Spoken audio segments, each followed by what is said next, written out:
Je suis Laurence Badi, la voix française de tous ces personnages. Et vous savez, regardez une vidéo de Quasimodo World Parodies.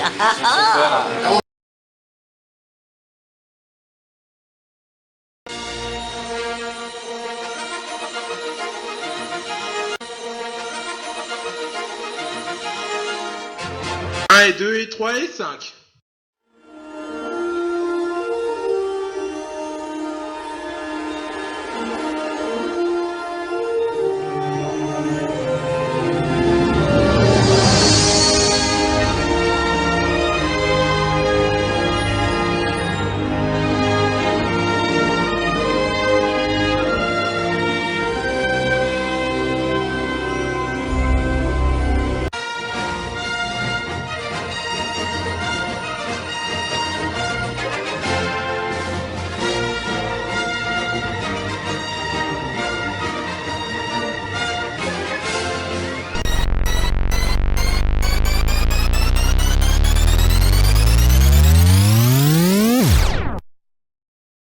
Bonjour à tous.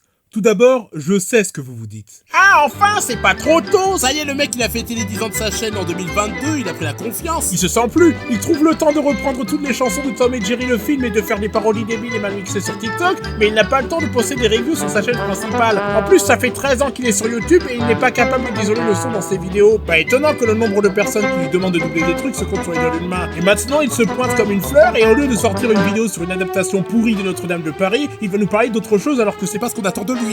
Pauvre cul! Alors déjà, c'est complètement faux. J'ai pas repris toutes les chansons de Tom et Jerry le film. Il en manque 2. Ensuite, j'ai décidé de parler un peu plus de Don Bluth de façon la plus exhaustive possible. C'est qui Don Bluth déjà? Si je te dis Anastasia. Ah oui, le Disney. J'ai conscience qu'il y a encore des gens qui sont induits en erreur, ce qui n'est pas aidé par le rachat de la Fox par Disney. Mais avant de surtout vous parler de Pousseina, il faut qu'on parle de Don Bluth sans entrer dans les détails puisqu'une rétrospective sur sa carrière devra sortir cette année et je ne voudrais pas trop me répéter.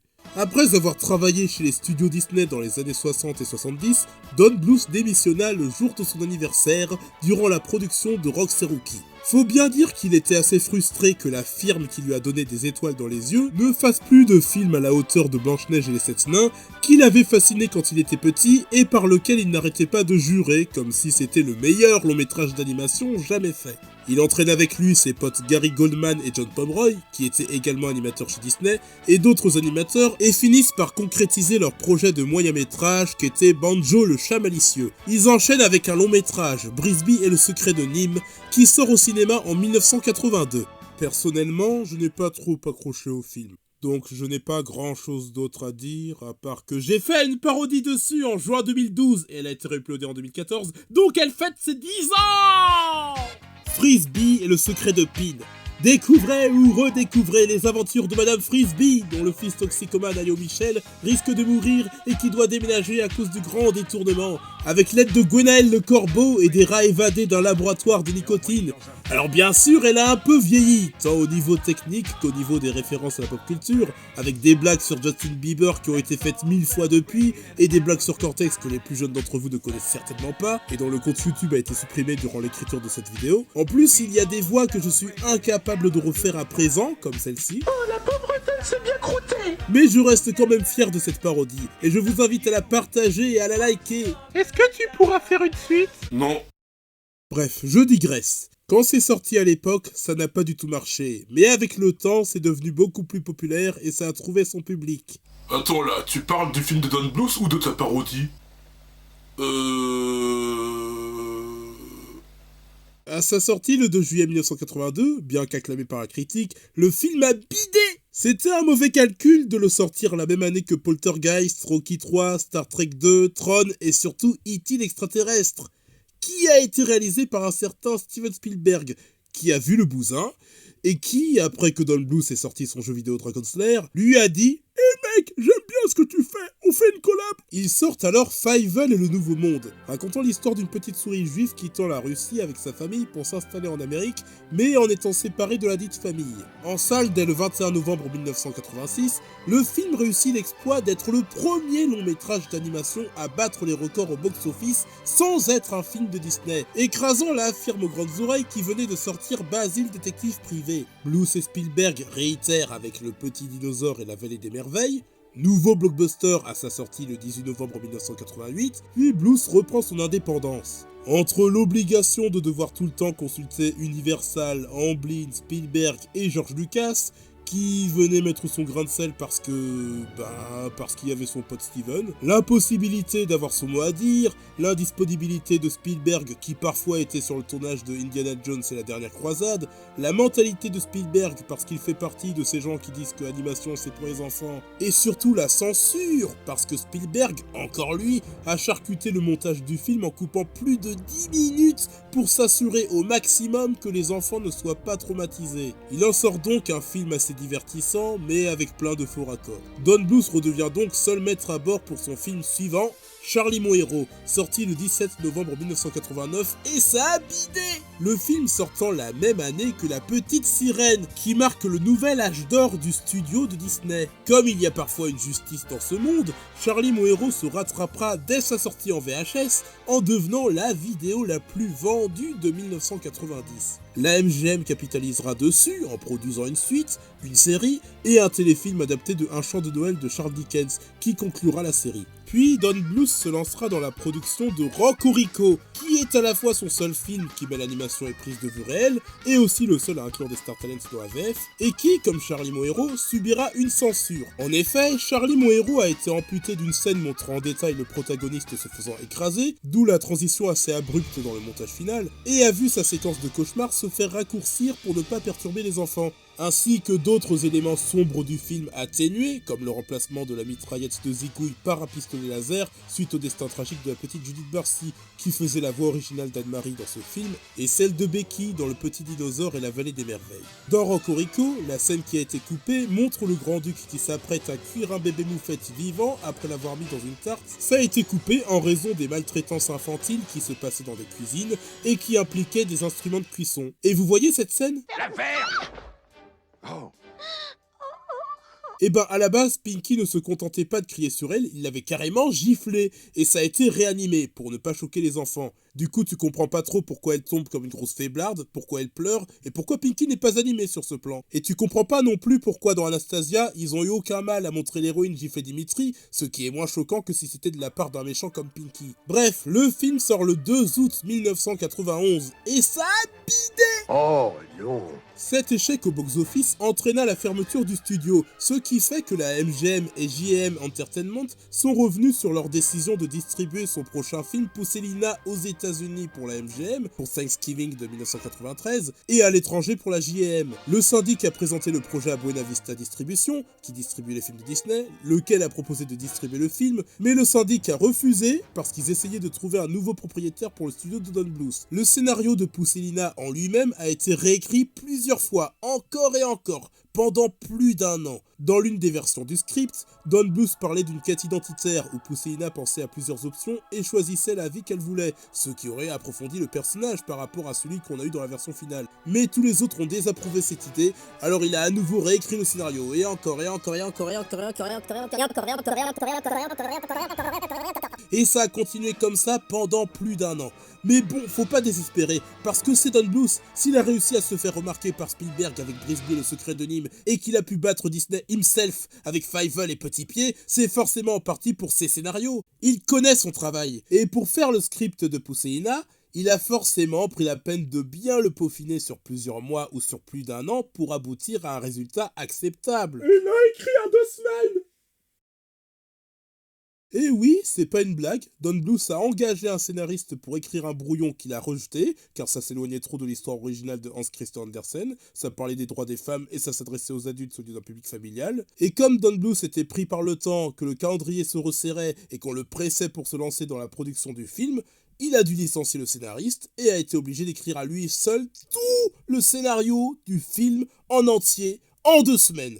Tu m'étonnes que le résultat final soit inégal et que l'histoire parte dans tous les sens. Il dira plus tard dans une interview de 2010, que j'ai pas trouvé, que le fait d'avoir écrit le scénario en 2 semaines l'a marqué et ça a fait qu'il n'aime pas vraiment le film. Le 15 mars 1993, donc un an après Tom et Jerry le film, ce qui n'a rien à voir mais sachez-le, la Warner Bros achète les droits de distribution de Pousselina, qui est toujours en production. Ensuite, la sortie du film est fixée à la date de novembre 1993. Parallèlement, le Lutin Magique est entièrement terminé depuis 1992, mais c'est toutefois la date de mars 1994 qui est posée pour sa sortie en salle.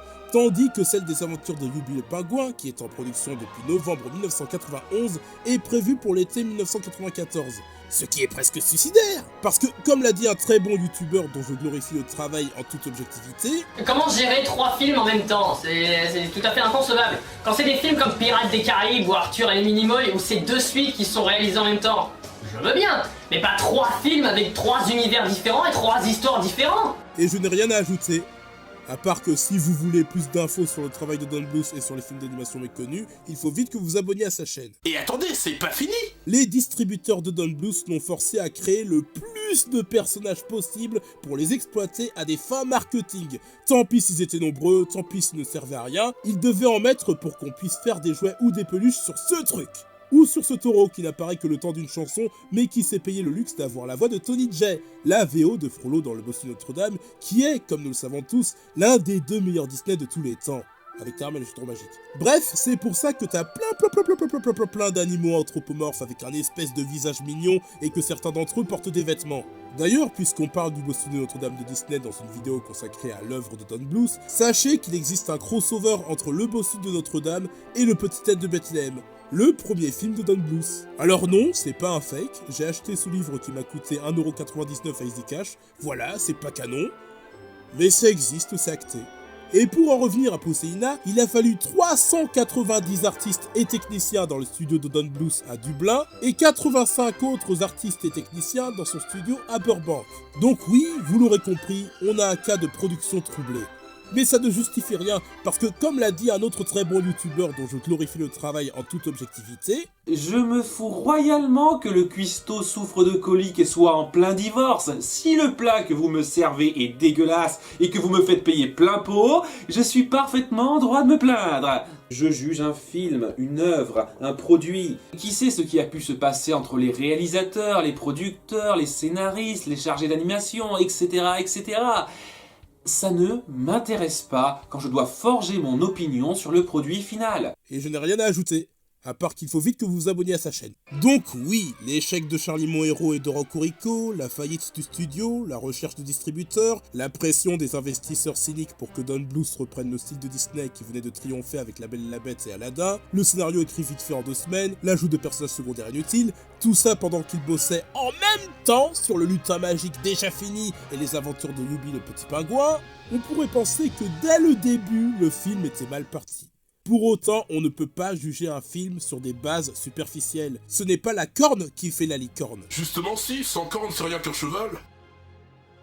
Et finalement, il n'est plus question que Pousselina sorte en novembre 1993, sa sortie étant repoussée pour le 30 mars 1994, et le Lutin Magique ne sortira qu'en octobre, car même s'il est déjà terminé et beaucoup plus abouti que l'autre, les financeurs de Don Bluth obligèrent ce dernier à privilégier Pousselina, qui avait plus de potentiel puisque c'était un produit prévendu, étant donné qu'il était basé sur un conte de fées de Hans Christian Andersen, comme La Petite Sirène. Si vous l'avez pas encore deviné, Pousselina c'est le premier film de Don Bluth à imiter les contes de fées de Disney. C'était pas un hasard s'il avait décidé d'adapter un conte de Hans Christian Andersen au lieu du joueur de flûte de Hamelin comme il avait prévu de le faire à la base. Dans La Petite Sirène de Disney comme dans Pousselina, l'héroïne est une jeune fille aux cheveux roux, qui a une très belle voix, ce qui jouera un petit rôle dans l'intrigue, et est interprété en VO par Jodie Benson. Alors évidemment, on pourrait croire que Don Bluth a pris Jodie Benson uniquement pour que Pousselina ait la même voix qu'Ariel, et pour donc renforcer l'imitation de Disney, sauf que dans une interview malaisante faite à la sortie du film, il explique qu'il cherchait une voix délicate qui correspondrait au côté inexpérimenté et vulnérable de Pousselina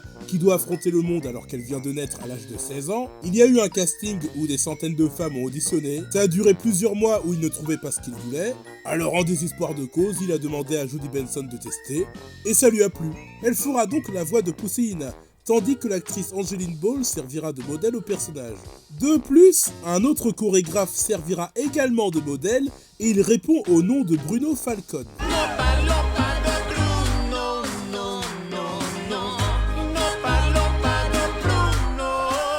Et si je dis que l'interview est malaisante, c'est parce qu'on a juste Don Bluth et une journaliste qui parlent, sans aucune musique, sans aucun effet de montage à part quelques petits zooms, avec le même plan sur Don Bluth, les temps morts quand ils ont fini de parler et les bafouillages quand ils cherchent leurs mots ont été conservés, et quand l'interview est terminée, ils la remettent en entier, mais attention, cette fois c'est dans un angle différent.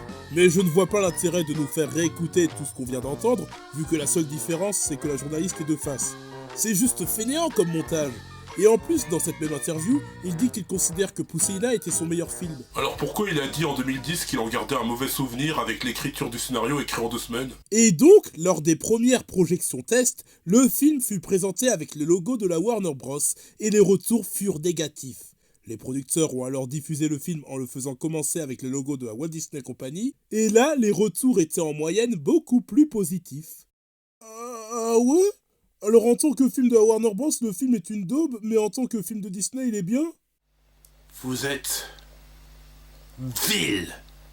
Et dans ce cas-là, pourquoi vous avez pas validé Taramel le chaudron magique et la ferme se rebelle, si le logo Disney suffit pour vous faire fermer les yeux sur les défauts de leur production? Vous êtes... faux. Pousseïna sort comme prévu le 30 mars 1994, où, tel un film de Pixar, il est précédé du court-métrage I'm Mad des Animaniacs, dans lequel le docteur Gratesniff amène Wako, Yako et Dot dans un parc d'attractions et doit se taper leur dispute puérile. Il m'a battu, elle m'a mordu. T'as dit la ferme où je te tue. J'ai rien dit. Tu l'as dit. Êtes-vous silence, petit chameau. Je vous interdis de prononcer un mot.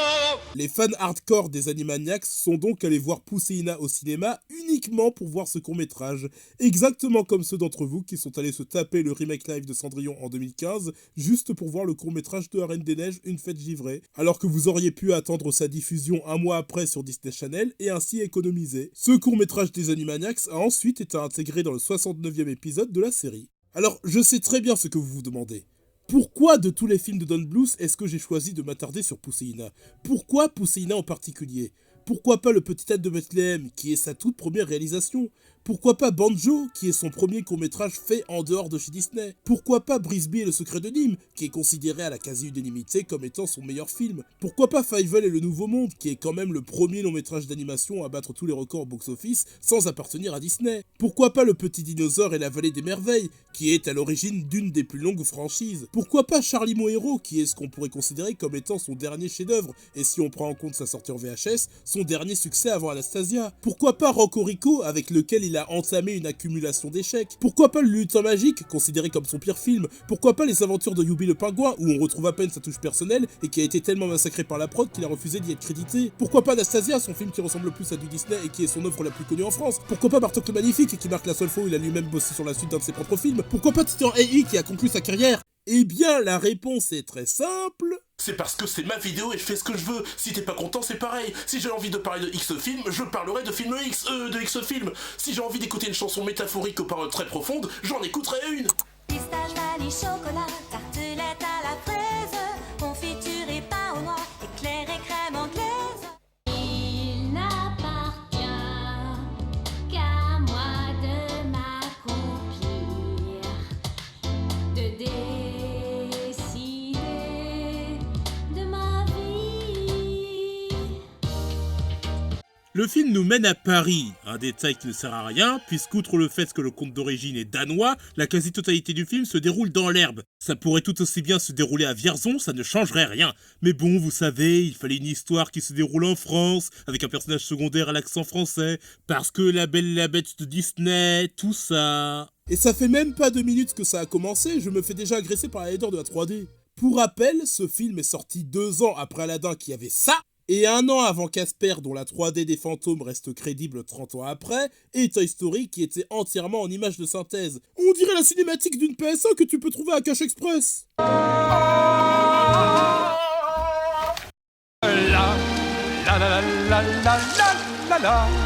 Laisse donc parler ton cœur. Voici Jacquimo, une hirondelle française qui permet à Don Bluth de respecter la tradition qu'il a instaurée avec Brisby et le secret de Nîmes, celle de mettre un oiseau chiant dans tous ses films. Sauf dans Charlie mon héros, dans Le Lutin magique, dans Anastasia, dans Bartok le Magnifique et dans Titan AI, parce qu'il n'y a pas d'oiseaux.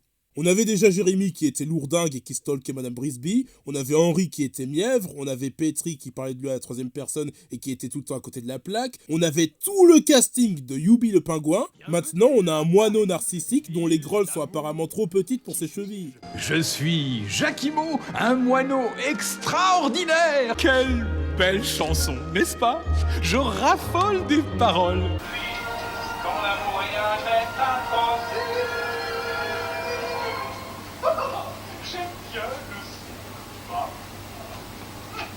Je crois que je vais ce Piaf. J'aime les histoires romanesques et pour ma part, je suis un moineau très passionné. Ouais, là, tout de suite, j'ai vachement envie de suivre pendant tout le film un narrateur qui n'arrête pas de parler de lui. Je suis hypé de ouf. Il y a des quantités de romans d'amour pleins de problèmes insurmontables. Samson et Dalila, ça c'était vraiment impossible. Roméo et Juliette, oh, impossible. Twilight, 50 nuances degrés, impossible fois 1000. Emmanuel et Brigitte Macron, ça c'était tellement impossible que c'était 2 possibles. Je ne pense pas que tous ces bouquins soient de bons exemples d'histoires d'amour qui aient marché. Déjà, quand t'as un narrateur qui commence l'histoire en la comparant à une tragédie, tu sais que ça va être bien, quoi. Il raconte l'histoire d'une vieille qui n'a pas de prénom, alors je vais l'appeler Marie Guenièvre. Ça commence à bien faire ces dessins animés avec des figures parentales qui ont un rôle important mais qui n'ont pas de prénom. Je vais commencer à sévir, hein. Déjà que Don Bluth a eu la flemme de prénommer les protagonistes de Petite Anne de Bethléem, et que lui ou Spielberg ont eu la fainéantise d'appeler les parents de Fievel papa et maman comme s'ils étaient prédestinés à avoir des gosses, et ça vaut aussi pour les darons de la famille Bernstein, là faut commencer à se remuer. Que le père s'appelle Tartampion ou que la mère s'appelle Clitorine, je veux des prénoms. Bref, Marie Guenièvre souhaite avoir un enfant, et en moins de temps qu'il en faut pour se demander pourquoi elle n'en adopte pas, elle reçoit la visite d'une gentille sorcière qui lui donne une graine et lui dit de la planter dans une fleur. Et en moins de temps qu'il n'en faut pour trouver un sous-texte sexuel dans ce que je viens de dire, la fleur finit par pousser. Oh, quelle fleur magnifique!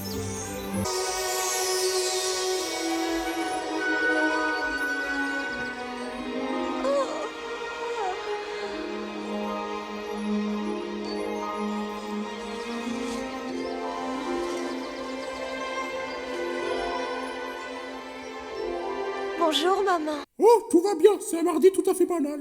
Alors elle vient de naître, elle a déjà des vêtements et elle a déjà 16 ans. Ce qui n'est pas très pratique pour la croissance. Tu viens à peine de découvrir le monde, hop, puberté, paye ta VDM. Je te donne le joli nom de Pousselina. Alors, dans le conte original, le fait qu'elle soit minuscule est justifié parce que sa mère a demandé à la sorcière à avoir un tout petit enfant et la sorcière l'a prise au mot. Alors que dans le film, il n'y a aucune raison et ça n'a aucun sens. Elle est plus petite qu'un pouce, c'est comme ça. En mode « Ah, t'as voulu un gosse, mais t'as pas précisé sa taille !» Il s'ensuit ensuite une chanson plutôt entraînante que j'éviterai de diffuser pour ne pas qu'elle vous reste en tête. Mais qui se résume à ceci. Pousselina est petite, mais elle est gérable. Et notez que durant la dite chanson, notre héroïne Pousselina se retrouve accidentellement dans une tarte faite par sa propre mère. Alors que vous aviez censuré le même genre de scène dans Rocorico où une moufette qu'on ne connaît pas se retrouve dans cette situation à cause du méchant, mais enfin bref. Je ne suis qu'une miniature, une petite nature. Pousselina vit très mal le fait d'être si petite car elle passe complètement inaperçue, comme tout ce que je poste sur Twitter en fait. Elle souhaite rencontrer des gens de la même taille qu'elle, comme les fées qui lui ressemblent à la différence près qu'elles ont des ailes. Pousselina trouve que c'est pas juste et elle dit qu'elle est certainement la seule personne au monde à être aussi petite. Ce n'est pas juste. Je suis certainement la seule personne au monde à être aussi petite. Je voudrais être grande, maman. Oh non, Pousselina. Non. Surtout ne cherche jamais à devenir différente de ce que tu es. Une morale qui n'était pas du tout enseignée à foison quand le film est sorti. Quoique, dans Aladdin, alors Marie Guenièvre va coucher sa fille près du rebord de la fenêtre ouverte, parce que la mettre dans une tarte à cuire c'était pas assez dangereux, et Pousselina se met à chanter sur le fait qu'elle garde l'espoir et qu'elle attend toujours que l'amour vienne un jour. Je garde l'espoir, j'attends toujours que l'amour vienne un jour. La chanson n'est pas dégueu en soi, mais assez basique et conventionnelle. C'est juste la chanson typique chantée par l'héroïne pour exprimer son désir de trouver l'amour ou d'avoir une meilleure vie, parce que c'est ce que les héroïnes de Disney faisaient tout le temps. Donc ça a été repris par presque tous les films d'animation américains familiaux des années 90 pour satisfaire les producteurs. Ça a même été fait dans Le secret du bossu de Notre-Dame, que j'ai abordé dans une vidéo précédente. C'est dire à quel point c'était fréquent. Donc même si la musique est assez belle, les paroles sont juste clichés comme pas possible, que ce soit en VO ou en VF, comme si ça voulait parodier les chansons des princesses Disney. Au final, au lieu de croire les motivations de notre protagoniste, on voit juste celles des producteurs ou de Don Bluth pour imiter Disney. Un problème qu'on retrouvera ensuite avec les remakes live de Disney qui refont ce qui marchait dans les films d'animation de base avec plus de cynisme que de sincérité dans ce qu'ils racontent. Quelle ironie! Je me demande si ça existe des créatures comme les fées. Et juste après, on voit qu'en effet, ça existe les créatures comme les fées. Oh bah ça tombe bien alors. Cornelius devrait être là. Un accident est si vite arrivé. Oh, espérons qu'il n'est pas en train de faire du vol plané au-dessus des vallées avec ce buzz de malheur. Il est prince héritier, que diable. Très cher, auriez-vous déjà oublié que nous avons eu 16 ans? Haha, c'est drôle parce qu'en VO, il a la même voix que le roi Triton dans La Petite Sirène. Triton dont la fille a la même voix que Pousséina, je le rappelle, et qui au contraire est moins laxiste envers son enfant, comme s'il avait justement oublié qu'il avait eu 16 ans. Ouais, riez ou ça vous coûtera 2 fois plus. Bref, le roi et la reine des fées préparent l'arrivée de l'automne et ne sont pas joyeux de voir que leur fils n'en est rien à péter puisqu'il est parti sans prévenir. Il s'avère que ce gros pervers est parti se promener et qu'en chemin il a entendu chanter Pousséina. Je crois avoir déjà vu ça dans un film. Excusez-moi, mais vous venez de plagier un gag des Total Splash de Mayolek Disney Phil. Vous n'avez pas d'autorisation pour l'utiliser et vous devez donc verser des royalties à Monsieur Mayolek. C'est une pure coïncidence. Mais ok, je vais éviter d'utiliser Total Spies pour appuyer le manque d'originalité d'une scène qui évoque celle d'un film. Et donc, ce prince des fées, le Love Interest, ce charmant jeune homme qui entre par effraction chez quelqu'un, se prénomme Cornelius. Faut croire que Don Bluth avait besoin de trouver un prénom branché qui corresponde à un bel adolescent dans les années 90, et apparemment il n'a rien trouvé de plus cool que celui du vieil éléphant dans Babar et du singe coincé dans la planète des singes. Cornelius ? Avec ce nom-là, il a dû se faire charrier, le pauvre. Non, en fait, il y avait 3 ou 4 autres Cornelius dans notre classe. Et donc, qu'est-ce qu'il fait, ce gros pervers? Eh ben, il déchire une image du livre de Pousséina pour mieux la mater. Puis-je vous inviter ? Ah, y a rien de plus attachant qu'un personnage qui se met à l'aise chez quelqu'un et qui le harcèle sexuellement. Mec, je te rappelle que Jacquimo et Cornelius sont tous les deux des hommes hétéros cisgenres et que Men are trash, donc c'est normal qu'ils soient méprisables. Ah ben c'est vrai, j'avais oublié. Mais qu'est-ce que vous regardez ? Vous êtes comme dans le livre. Je vous demande pardon. Ah, je m'imaginais être la plus petite créature du monde. Oh, Grelot, non, c'est un ami. Ouais, un ami dont tu ne connais rien, qui s'est introduit chez toi comme si c'était chez sa mère, qui a troué une page de ton livre et qui a forcé pour que tu viennes le voir alors qu'il voyait bien qu'il te faisait peur. Mais bon, le chien se laisse facilement convaincre et se rendort parce qu'elle a faim de faire connaissance avec son agresseur. Bonjour, je suis mademoiselle Pousselina. Très honorée, monsieur. Oh, merci de votre charmante visite. Ok, c'est un intrus et un potentiel violeur, mais bon, elle lui a dit comment elle s'appelait, donc c'est good. Moi, c'est Cornelius. Cornelius? Oh non, c'est pas possible. Ah, vous voyez, Don Bluth est conscient de ce qu'il écrit quand il nomme ses persos. Et croyez-le ou non, c'est la chose la plus intelligente que Pousséina a fait dans ce putain de film. Bien que ça la fasse passer pour une hypocrite, puisqu'elle se moque du nom de Cornelius alors qu'elle-même porte le nom d'une partie du corps. Tu as le nom d'un doigt! Ils s'apprêtent à s'embrasser, même s'ils ne se connaissent que depuis 2 minutes littéralement, c'est plus court que dans les coups de foudre de chez Disney, quand le bourdon de Cornelius bourdonne pour que son maître se dépêche de revenir. Est-ce que vous voulez qu'on aille faire un petit tour ? Nous pourrions sortir du palais et voir le monde. J'aimerais avoir des ailes. C'est possible, on ne sait jamais. Et évidemment, on arrive à la meilleure chanson du film, L'amour a des ailes, celle qui aura des reprises, celle qui est chantée en version pop dans le générique de fin, celle dont on fera le plus de covers sur YouTube. L'amour a des ailes, l'amour monte en haut du ciel, au paradis bleu brodé d'étoiles. Ce plagiat bleu, Disney l'a fait en 1000 fois mieux. C'est comme dans Aladdin, mais en moins bien. Don Bluth croit qu'on verra rien. Et vous dites rien. Pourquoi? Ce film appartient à Disney maintenant, et ça arrive souvent qu'il y ait du recyclage entre leurs productions. Mais c'est honteux. C'est honteux. Le film est sorti 2 ans après Aladdin et vous faites une séquence musicale dans laquelle un jeune homme emmène son amoureuse en balade dans les airs en lui montrant le monde. Et puis au moins dans Aladdin, ça arrive au milieu du film, à un moment où les spectateurs connaissent déjà les deux personnages qui sont développés et approfondis et qui ont souvent interagi ensemble. Là, le film n'a même pas fait 20 minutes qu'on a déjà une chanson d'amour chantée par le couple principal dont on ne sait rien, à part que l'un est petit et veut avoir des ailes, et que l'autre est un prince d'effets intrusif et qui s'est formé en 2 minutes, dont 1 minute consacrée à Poussina qui se cachait de Cornelius. On dirait que vous vous êtes contenté de remplir un cahier des charges pour reprendre les clichés de Disney, mais dans le désordre. Vous êtes sérieux? Et en plus, ils font genre c'est romantique et tout parce que Cornelius promet un amour éternel à Poussina, mais juste avant, les parents de Cornelius ont sous-entendu que c'était un coureur de jupons, donc ça veut dire qu'il a chanté tout son baratin à plusieurs filles avant Poussina, qui, je rappelle, est un bébé techniquement, hein. Un charmant conte de fées qui rappelle les situations malsaines sur YouTube. Depuis des années-lumière, je n'attends que toi. Les années-lumière, c'est une unité de distance, pas de durée. Et tu peux pas l'avoir attendue depuis des kilomètres, surtout que tu viens de la rencontrer. Pour des années-lumière. Et mon Dieu, cette 3D et cette incrustation des crapauds qui sont tout plats. Le bonheur nous appelle. Je ne sais même pas pourquoi ils se sont arrêtés chez des gens qui ne connaissent pas, puisqu'ils repartent directement chez Poussina. Maman, il aime. Donc Cornelius et Poussina se promettent de ne jamais s'oublier l'un l'autre, ce qui veut dire que soit l'un d'eux va oublier, soit ils vont être séparés par la force du scénario.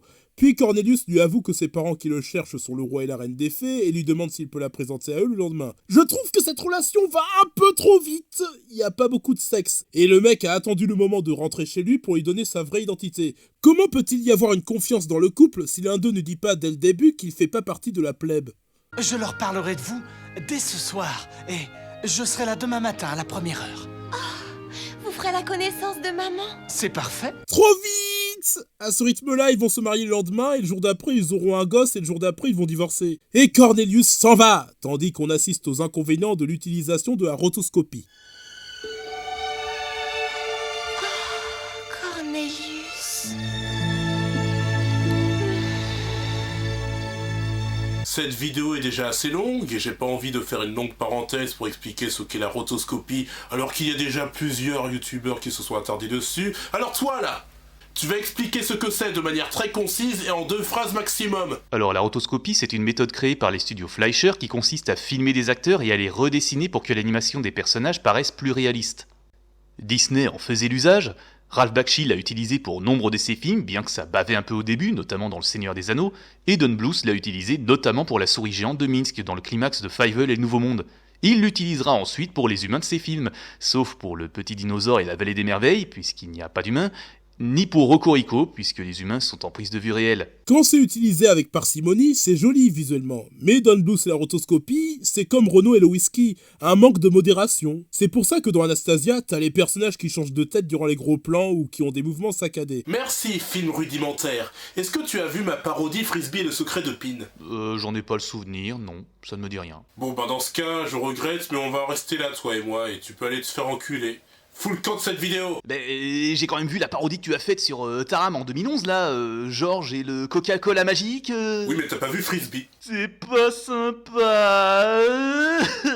Allez dégage, mais c'est ça ta race ouais. Mais en moins de temps qu'il n'en faut pour dire que Juleka Koufen est le meilleur personnage de l'univers de Miraculous Ladybug, Poussina se fait enlever par la mère Crapaud pour la maquer avec son fils. Maman, il aime. Alors je veux pas jouer l'avocat du diable et imiter les gens problématiques sur Twitter qui disent que les victimes ne sont pas complètement innocentes avec ce qui leur arrive. Mais là, on est d'accord qu'elle est en train de le chauffer. Bah ouais, c'est toujours pareil avec les gonzesses de toute façon. Ça joue les allumeuses, ça s'habille n'importe comment et après ça s'étonne des conséquences. Bon c'est pas tout ça mais j'ai une soirée tanning. Mais qu'est-ce que tu fais? Ben j'imite à la fois les beaufs et les policiers incompétents qui ne prennent pas au sérieux les plaintes pour viol, qui sont donc classées sans suite. Je valide. Ah ouais, je suis totalement pris dans l'émotion de la scène quand juste avant on avait ça.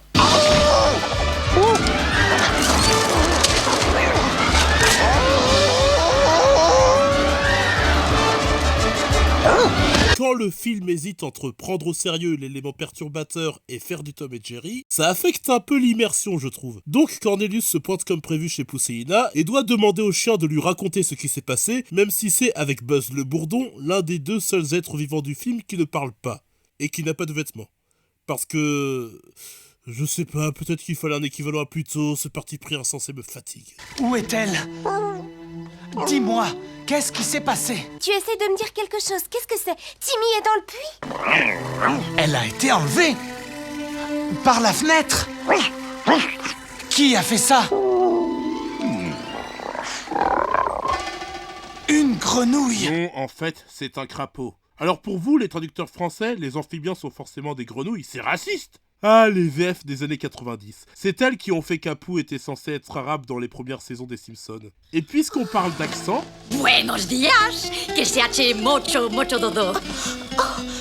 Qui êtes-vous? Que nous sommes une joyeuse famille de chanteurs d'Espagne. Ah, oubliez la mère dans Malcolm et Huguette dans Scène de ménage, on a trouvé le plus grand rôle dans la carrière de Marion Gamme. Elle ressemble à Nicki Minaj! Elle ressemble à Nicki Minaj! Elle ressemble à Nicki Minaj! Elle ressemble à Nicki Minaj! Ah merci, t'es juste la 5318e personne à faire cette remarque. Donc Nicki Minaj version Fury veut pousser Pousseïna à devenir une célébrité comme ses 3 fils et elle, mais Pousseïna veut retourner chez elle et revoir Cornelius pour l'épouser. Alors Madame Todd essaye de l'en dissuader avec une chanson sur les inconvénients du mariage pour qu'elle puisse rester afin de se marier avec son fils Grosso. Ce qui dit comme ça n'a pas l'air très logique, mais quand on y réfléchit, c'est toujours aussi débile. Serpillere balebros, tuiur muschelen negos, en nourrir tous ces morphalos. Si, si. Changer leurs couches culottes, et fariner leurs fesses en perdant taillonnes. Adios, livres de show business. Et vous que tu te maries, mon fils. Grosso, j'ai dit, tu maries mon fils. Alors, on peut très bien se marier sans avoir forcément des enfants. Et les inconvénients que tu énumères dans l'éventualité où Pousseïna se marierait avec le prince peuvent très bien s'appliquer au cas où elle finira avec ton fils. Avec de la zoophilie en plus. Et d'un coup, la chanson devient plus entraînante, et notre antagoniste parle surtout des avantages à être une star, ce qui impressionne le protagoniste naïf, puisqu'il est né récemment. J'ai l'impression que j'ai déjà vu ça quelque part. On commence lundi à Médina et mardi Babylone, puis on file à Barcelone pour une semaine. Kratos. Et puis un mois à Athènes sur le Parthénon, parce qu'elle trouve que les grenouilles ont le profil grec. Nous sommes les meilleurs du show business et c'est normal. Pardonnez-nous cette modestie animale. La chanson est plutôt fun, mais avec sa rapidité, son rythme et sa structure particulière, c'est pas étonnant que personne n'en ait fait une reprise sur YouTube. Il y a juste une fille qui l'a chanté en playback durant un spectacle pour enfants en 2012.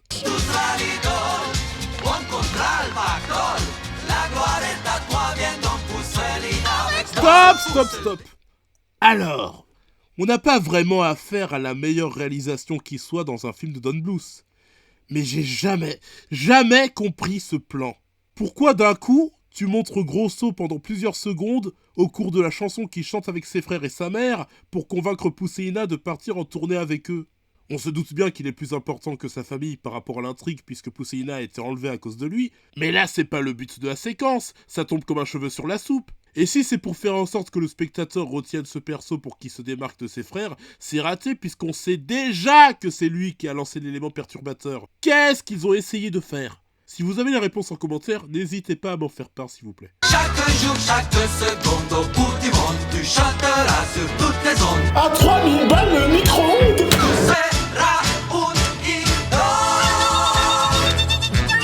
Alors comme ils ont fini leur chanson, il y a les animaux de l'étang qui leur balancent des pièces, parce que c'était le cas dans Pinocchio, mais là comme c'est des animaux dans un jardin, on ne sait pas d'où ils ont trouvé leur thune. Pousseïna dit merci à sa ravisseuse comme si elle avait oublié qu'elle était responsable de son enlèvement. Oh merci, Madame Todd, merci.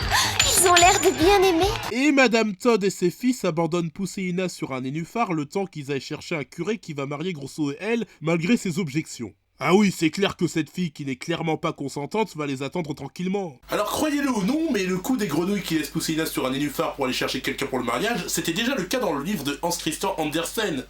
Sauf que les grenouilles n'avaient pas de bateau, et dans le film ils en ont un dans lequel Pousseïna pouvait rester avec eux. Donc, voilà. Pourquoi est-ce que personne ne veut m'écouter? Et c'est une fin de tournage pour Madame Todd et les animaux qui disparaissent du scénario, tandis que Pousseina rencontre ce bon aria de Giaquimo et que la VF oublie de corriger une erreur de prononciation dans un nom.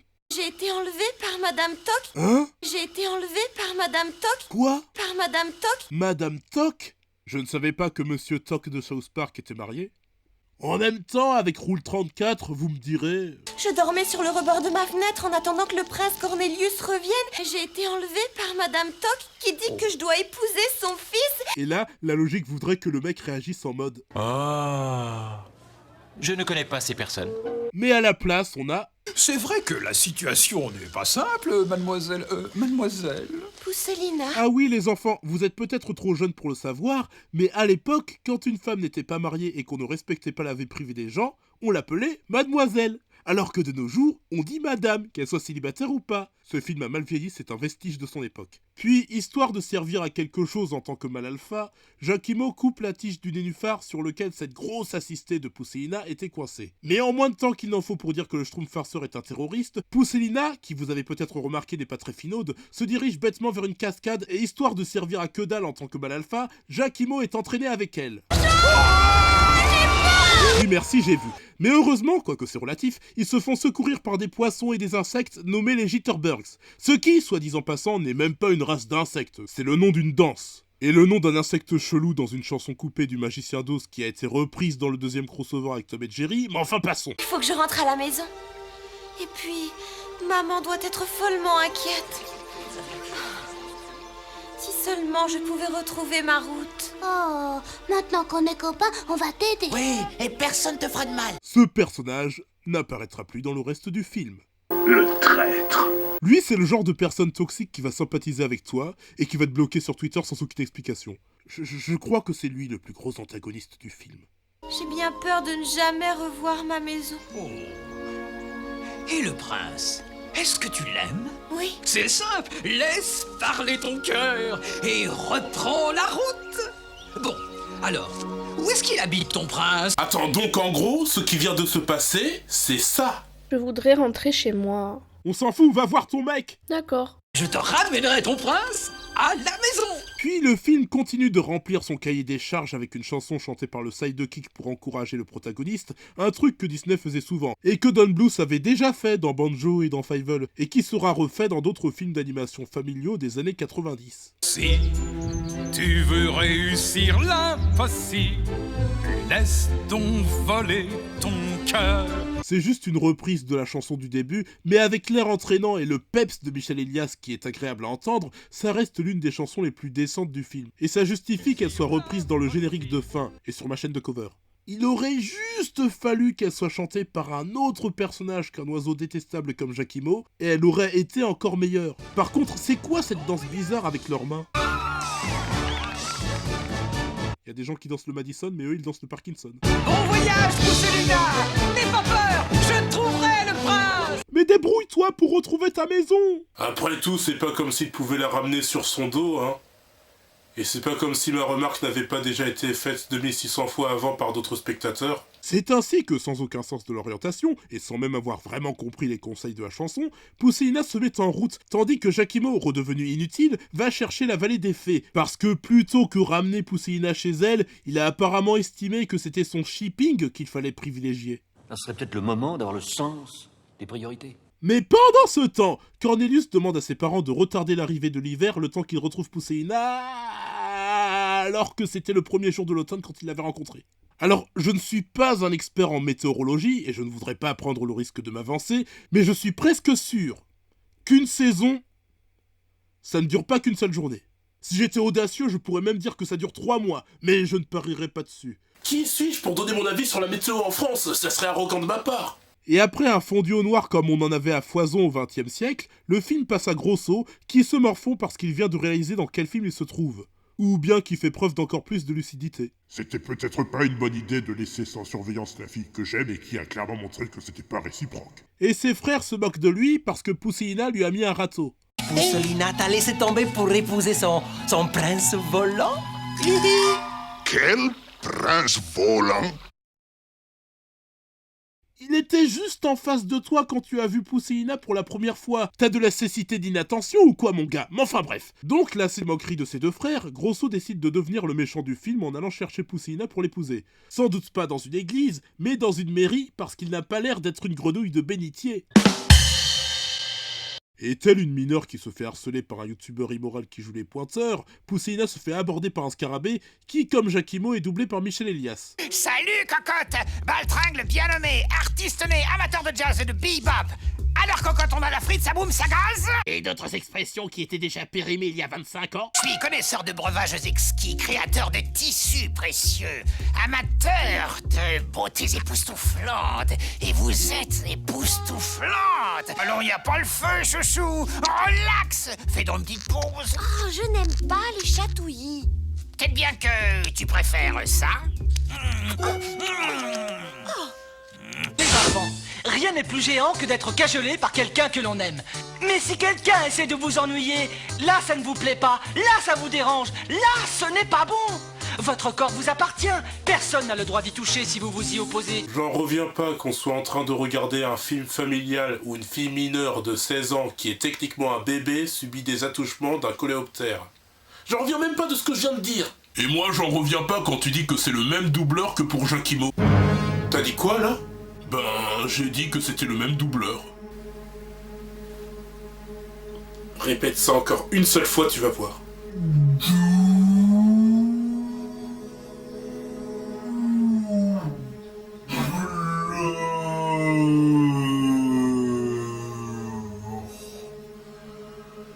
Je crois que c'est comme ça qu'on dit en Belgique.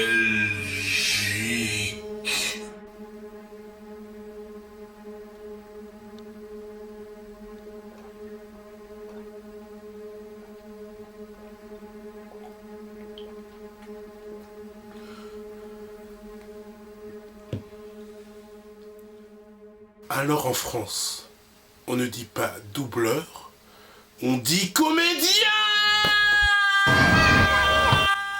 Ah, quelqu'un a encore dit le mot doubleur devant Quasimodo de Warlow. Il a pas l'air de tenir à la vie celui-là. Non, j'ai pas du tout pris ce livre pour faire une autoréférence. Qu'est-ce que vous croyez? Vous êtes fou? Mais Mr. Fox a dit que... La vidéo a été écrite avant, donc revenons-en au film avant que je sois accusé d'homicide. Mais pourquoi est-ce que Pousseina serait-elle allée demander à Jacquimo de l'emmener dans les airs pour qu'elle puisse voir où était sa maison, en sachant que lui voulait l'aider de bon cœur, quand elle pourrait le demander à un prédateur sexuel antipathique qui aime branler des champignons et qui est à la limite de lui faire un cabedon? Il me vient une idée. Emportez-moi là. Et pour quelle raison? Eh bien, du sommet des arbres, je verrai ma maison et je saurai au moins si je marche dans la bonne direction. Mais le baltringue a la flemme, et tout comme les spectateurs qui ont vu des chanteuses professionnelles s'essayer sans succès à une carrière d'actrice, ils préfèrent quand elles chantent. Tu chanteras mon scarabée chaud et tu danseras. Et dans la scène d'après, c'est pourtant lui seul qui chante toute la chanson de son spectacle, pendant que Pousseina doit juste danser en jouant les potiches. Il n'y a même pas de cohérence. Baby, c'est le bal des balles. Les punaises deviennent hystériques. On va checker la VO pour voir si c'est plus écoutable. Baby, it's the beetle ball, and bugs are crawling to get in. When they hear that beetle beat, those beetle start to spin. Pour le coup, c'est même pas Gilbert Gottfried qui chante, mais Randy Crenshaw qui le remplace en l'imitant. Et on comprend bien pourquoi Walt Disney Animation Studio n'a pas donné de chanson à Iago dans le premier film d'Aladin. Surtout que durant la même année que Pousseina, on l'a entendu chanter dans la suite. I never found a friend that I can trust. They promise caviar and leave me eating dust. That's some reward for loyalty. From here on in, I'm looking out for me. Moi je prends la mouche quand on loue sur ta bouche. Comme un moustique, je pique et j'attaque. Je ne marche plus très droit, je fais des pas de chat. Charleston. Oui, danse, baby. Alors, je me permets de faire un arrêt sur image, et je vous laisse le temps de prendre conscience qu'il y a des arbres qui ont été tués pour que des gens puissent se faire payer pour dessiner cette frame qui est assez éloquente sur le sujet du pointage. Et Elle est charmante, cette petite. Et très bien roulée, en plus. Outre le fait qu'ils doivent tous être vraiment débiles pour croire que ça, c'est un insecte, évidemment qu'il n'y a que des mecs qui sont attirés par Pousseina dans ce film d'animation américain et familial des années 90. Et en plus, le fait que ce soit des hommes adultes conscients de la différence d'âge entre Pousseina et eux est banalisé par le long métrage au lieu d'être dénoncé. Mais bon, que voulez-vous? Ce film a mal vieilli, c'est un vestige de son époque. Mais le baltringue fait tourner Pousseina plutôt que de faire tourner les serviettes, et elle se retrouve en sous-vêtements, et elle continue de danser sans aucune raison apparente. Sans doute parce que le show must go on. Bref, en tout cas, le public qui s'excitait sur elle il y a 2 minutes se met à lui faire du body shaming. Des genoux cagneux, des pieds affreux. Maintenant, en plus, elle a des puces. Quoi? Elle a des puces. Vous êtes des insectes! Qu'est-ce que ça peut vous fiche que quelqu'un ait des puces? Est-ce que c'est du racisme intracommunautaire ou bien ça marche comment? Mais bon, rassurez-vous, vu que le baltringue, lui, trouve que Pousseina est belle, il va forcément prendre sa défense dans un élan de... Mais taisez-vous, vous êtes laid comme... T'en fais pas. Un jour, tu m'oublieras. Je suis laide? Ok, alors déjà ça montre que t'as pas l'ego assez solide pour la section commentaires de YouTube si tu t'arrêtes à quelqu'un qui dit que tu es laide. Ah, et par contre, la foule qui t'a humilié avec un bashing et qui t'a carrément traité de loup-garou, ça ne te fait rien. Ce loup-garou n'est pas pour vous. Non, ça tu l'oublies, hein, c'est spécifiquement l'insulte du baltringue à la toute fin de la chanson qui t'a touché. Surtout en VO, vu qu'en VF ça se finit sur le mot pou, mais j'y reviendrai à la fin de la vidéo. Il y a vraiment des gens sélectifs qui vont bloquer sur un détail moins important que ce qui a précédé. Mais pendant ce temps, les Jitterbugs courent chercher quelqu'un pour aider Pousseina qui a été enlevé par le baltringue. Ils tombent sur Grosso, ah oui c'est vrai qu'il existe lui, et l'un d'eux lui parle bêtement de l'enlèvement parce que c'est vrai que quand on voit comment il les a accueillis, il ne pouvait qu'inspirer confiance. Grosso décide donc d'aller marave le baltringue. Ça va péter! Péter! Puis, sans transition, on a Pousseina qui, désolé, ressent comme une envie de s'isoler et qui se morfond en haut d'un arbre, complexée par son physique alors qu'au début du film elle était complexée par sa taille, ce qui avait du sens. Elle s'appelle Pousseina! Ça justifiait sa faible estime de soi, mais il n'y a aucune fluidité ni développement dans le fait qu'elle passe d'un complexe à l'autre. Mais bon, un personnage antipathique et pervers lui a dit qu'elle était laide, ce qui, sur une échelle de fils de puterie, est aussi préjudiciable que quand tu manges un Big Mac devant ton pote qui t'a accompagné, alors que tu sais qu'il fait un régime, le pauvre. Non mais sans blague. Le baltringue m'a dit que j'étais laide. Le baltringue? Oh oh, tu aimes cet imbécile? Non. Alors oublie le baltringue. Est-ce que le prince Cornelius t'a dit que tu étais laide? Non. Il me trouve très belle. Et c'est lui qui a raison. Et oui les filles, le plus important dans la vie c'est pas que vous vous sentiez belle au fond de vous, non, c'est que vous attendiez qu'un mec vous dise que c'est le cas. Et s'il vous dit ça en étant amoureux de vous, ça manquera d'objectivité, mais tant pis. Quelle belle morale dénuée de superficialité et de sexisme à enseigner aux enfants. Et je sais que ça risque de vous faire un choc, mais cette scène ne sert pas à grand chose dans le récit, puisque tout le reste du film ne va jamais jouer sur le fait que Pousseina se trouvait moche. C'est uniquement abordé dans cette scène. Je vais rentrer chez moi. Et là, la question a 20 000 points. À votre avis, est-ce que Giaquimo va proposer à Pousseina de grimper sur son dos pour l'emmener directement chez elle? Ou est-ce qu'il va chercher tout seul la vallée des fées pour trouver le prince et satisfaire son envie de shipping et sans doute de fanfiction? Et est-ce qu'Angelique Layer est le meilleur animé qui ait jamais été fait? Rory Imitation mérite-t-il plus d'abonnés? Et quel personnage important de South Park est mort dans la saison 6? Je parcourrai la forêt de long en large à la recherche de ton prince Cornelius. Le shipping a parlé! Et pour le reste, non, oui, Madame Croquelepaf.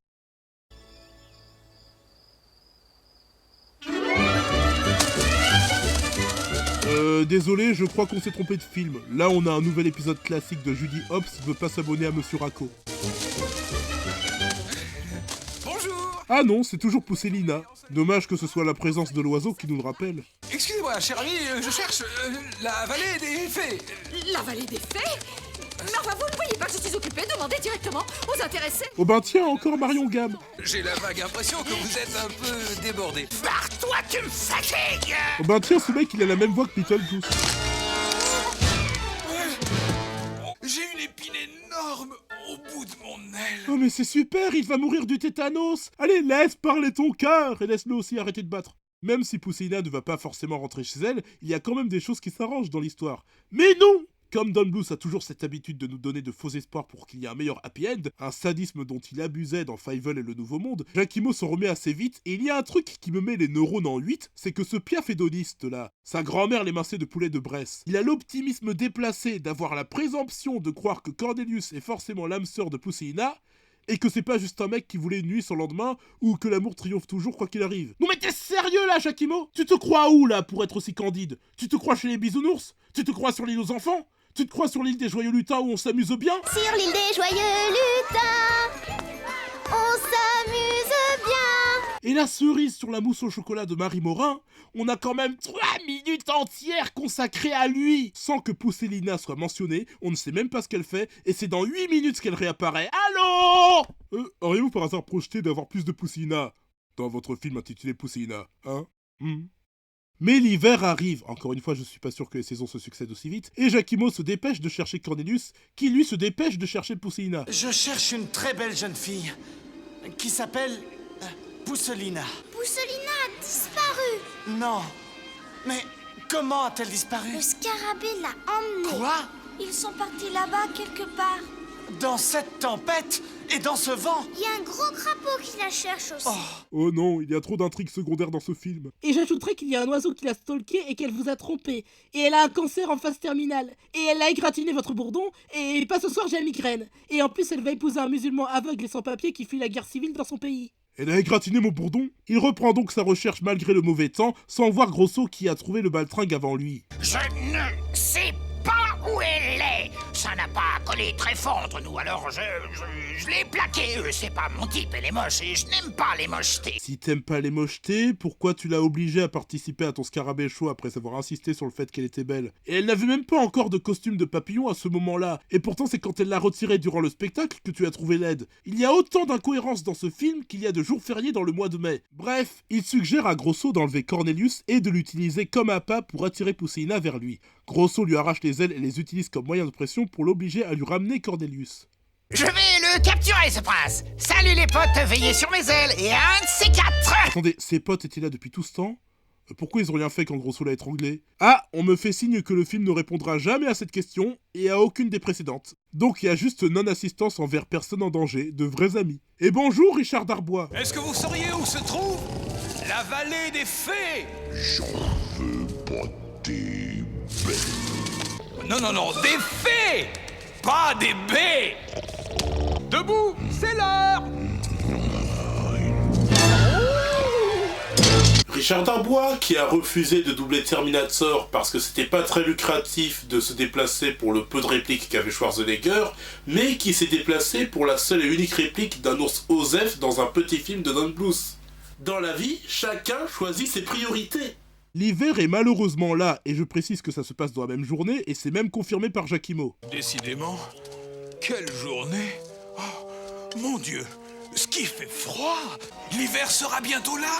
Donc, dans le lore de Pousselina, l'automne ne dure que quelques minutes, et l'hiver arrive juste après. La météorologie est vraiment foireuse. Et pris dans le gel, Cornelius tombe dans un étang et se retrouve congelé. I was frozen today! Et ça tombe bien parce que le baltringue le cherchait avec ses potes. Attendez, ses potes l'ont accompagné dans sa recherche? Mais alors pourquoi il leur a fait ses adieux et lui a dit de veiller sur ses ailes? Et en moins de temps qu'il n'en faut pour dire qu'Angelique Layer, c'est un peu homophobe. Nous sommes toutes les deux des filles, Tamayo, nous ne pouvons pas nous marier ensemble. Hé, baltringue, ça m'a tout l'air d'être le prince. Oh bah tiens, ce mec, il a la même voix que Beetlejuice. Embarquez tout le bloc et sortons de cette patinoire avant d'être dans la rubrique nécrologique. Oh, je n'en peux plus, j'ai les antennes comme des icebergs. Un type intelligent comme moi, discuter avec un crapaud. On se demande le genre de conversation que l'on peut avoir avec un crapaud. Un crapaud, c'est vert, point final. Remplissage, remplissage. Excusez-moi, mais cette chanson appartient à un Mayolek Disney Phil, et vous n'avez pas le droit de la chanter sans lui verser des royalties. Ah non, je connais pas la chanson de Mayolek, je chantais un truc qui avait rien à voir à part le titre. Remplissage, remplissage, c'est pas un avantage. Au montage d'un long métrage, il faut faire du ménage. Je préfère la version de Mayolek. On retrouve ensuite Pousselina. Ah oui, c'est vrai qu'il y avait une Pousselina dans l'histoire de Pousselina. On ne l'avait pas revue depuis qu'elle avait dormi avec Jacquimo, et après qu'elle ait commencé à marcher un peu dans la neige pour rentrer chez elle, elle fait ce que tout le monde attend du protagoniste principal d'une œuvre de fiction, être défaitiste et pleurnicher sans avoir fait trop d'efforts. Jamais je ne pourrai rentrer chez moi. C'est impossible. Au fait, est-ce que vous avez remarqué que dans le film, elle se plaint genre beaucoup? Ce n'est pas juste. Je suis certainement la seule personne au monde à être aussi petite. Pourquoi est-ce que personne ne veut m'écouter? J'ai bien peur de ne jamais revoir ma maison. C'est impossible. J'ai froid. Je suis perdue. Et je meurs de faim. Et le baltringue m'a dit que j'étais laide. Jamais je ne pourrais rentrer chez moi. Et c'est un truc qui est malheureusement assez courant dans la voxographie de Julie Turin. Si on parlait un peu de moi, ma vie a besoin d'une direction. Vous ne savez pas ce que c'est de voir que tout le monde vous a dépassé. Tu préfères que je travaille ici comme une esclave jour après jour à ramasser des œufs et à faire le ménage? Quel ennui! En me réveillant ce matin, j'ai pleuré pendant une demi-heure parce que je croyais que j'avais des rides alors qu'en fait j'avais dormi sur le pantalon de velours de Turf. J'ai des ampoules aux pieds, je n'ai pas mangé depuis ce matin et je suis trempée. C'est pas vraiment une héroïne géniarde et dépressive que le public voudra suivre. Si vraiment vous vouliez imiter Disney, c'est pas Bourriquet qu'il fallait copier. Et puis bon, je voudrais pas dire, mais si tu avais demandé à Jacquimo de t'emmener directement chez toi, plutôt que de demander seulement à un prédateur sexuel qui te fait des attouchements et qui ne voulait clairement pas t'aider et de laisser Jacquimo aller chercher avec des faits, tu ne serais pas dans cette galère. Vraiment, chacun choisit ses priorités. Et t'aurais même pu demander aux Jitterbugs, mais tu ne les calcules même plus depuis que tu as rencontré le baltringue. Oh maman, maman. Et justement, le film revient à Marie Guenièvre. Ah oui, c'est vrai qu'elle existe, elle. Et elle reste chez elle sans même essayer de chercher sa fille et se contente de lui voler sa chanson.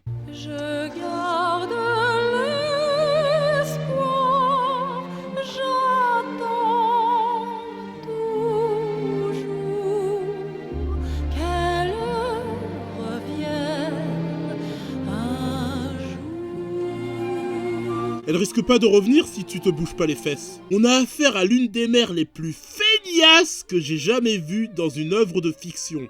D'après des retours anglophones que j'ai lus sur le film, elle ne fait rien parce qu'elle attend que Cornelius revienne avec sa fille. Mais c'est encore pire! Elle appelle même pas les flics, elle ne fait aucune recherche, d'autant plus que sa fille est paumée en plein hiver. Elle n'essaye même pas de l'appeler en sachant qu'on avait vu plus tôt que sa maison n'était pas si loin que ça. Elle se contente de voler la chanson de la fille qu'elle voulait soi-disant élever et compte entièrement sur Cornelius pour faire tout le boulot. Assistez, va! Même Geppetto est allé jusqu'à risquer sa vie en traversant l'océan pour retrouver Pinocchio qui est apparu dans les mêmes circonstances que Pousselina. Ok, ce vieil abruti l'a laissé se rendre à l'école tout seul sans l'accompagner pour son premier jour, alors qu'il venait de naître et que c'est pas sécuritaire de laisser son gamin aller à l'école tout seul sans adulte, surtout qu'en plus il ne connaît pas le chemin, et s'il l'avait accompagné, ça aurait évité toutes les embrouilles qu'il s'est tapées impliquant le trafic d'êtres humains, mais hé! Il a abandonné son chat et son poisson pour le rechercher sous la pluie, il a essayé de se rendre sur l'île enchantée, même si on sait pas comment il a su que Pinocchio était là-bas, et il s'est fait bouffer par Monstro qui ne mangeait plus de poisson, ce qui causerait sa mort par la famine.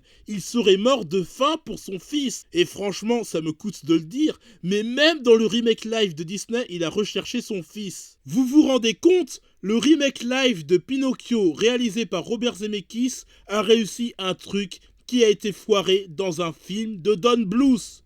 On est tombé aussi bas, les gens. Vous ne m'entendrez jamais redire du bien de ce remake. Bon, et puisque Jodie Benson et Kenneth Mars sont dans le casting, on peut comparer avec la petite sirène si vous voulez. Certes, le roi Triton reste assis sur son siège, mais il envoie ses hommes rechercher Ariel dans tout l'océan. Et dans le 2, il fait pareil avec Mélodie. Mais Marie Guenièvre, rien à part chanter. Comment voulez-vous que je sois impliqué dans la détresse de ce personnage? Quel parent indigne! Pousselina rencontre Mademoiselle Farfouine, une femelle souris qui est doublée par un homme dans la version japonaise. Heureusement, en VF, elle est doublée par une femme, Frédéric Tirmont, soit 2 ans après qu'elle soit devenue la voix française de Meryl Streep et d'Emma Thompson. Elle a secouru hors champ Pousselina, qui s'était endormie. Ce n'est jamais que la 3e fois qu'elle se réveille quelque part dans le film, d'abord chez les crapauds, ensuite chez les Jitterbugs. Tu m'étonnes qu'il y ait des théories comme quoi elle serait narcoleptique. Tu piques du nez toute la journée. L'avantage est que le crapaud ne me trouvera pas ici. Comment tu sais que Grosso te cherche? Tu l'as pas vu depuis qu'il t'a laissé sur le nénuphar pour aller chercher le prêtre avec sa mère et ses frères. Les gamins Jitterbugs sont les seuls à savoir que Grosso te cherche, mais eux tu ne les as pas vus depuis que tu as rencontré le baltringue. C'est impossible que tu puisses savoir ça, ça n'a aucun sens. Je veux rentrer chez moi. Ah ça, j'ai peur que tu ne sois obligée de patienter jusqu'au printemps, Pousselina. Vous connaissez mon nom? Oh, ça, c'est un jeu d'enfant. Je peux également te dire que tu es fiancée au prince des fées. Comment vous savez tout ça? Je sais pas, mais on va dire qu'on s'en fout et que c'est plus pratique pour faire avancer l'histoire. Et on va pas s'attarder sur le fait que je connaisse déjà tous les détails de la vie d'une personne que je ne connais pas. Ok, arrangeons le scénario et faisons comme si vous n'étiez pas une psychopathe. Mademoiselle Farfouine annonce alors à Pousselina que Paradise Police n'aura que 4 saisons. Non! Quelle tristesse! C'est pas vrai! Non, en fait, elle lui parle de Cornelius. C'est d'une tristesse. Quoi? Qu'on les trouve et gelés jusqu'à l'os raide comme ça. Bah!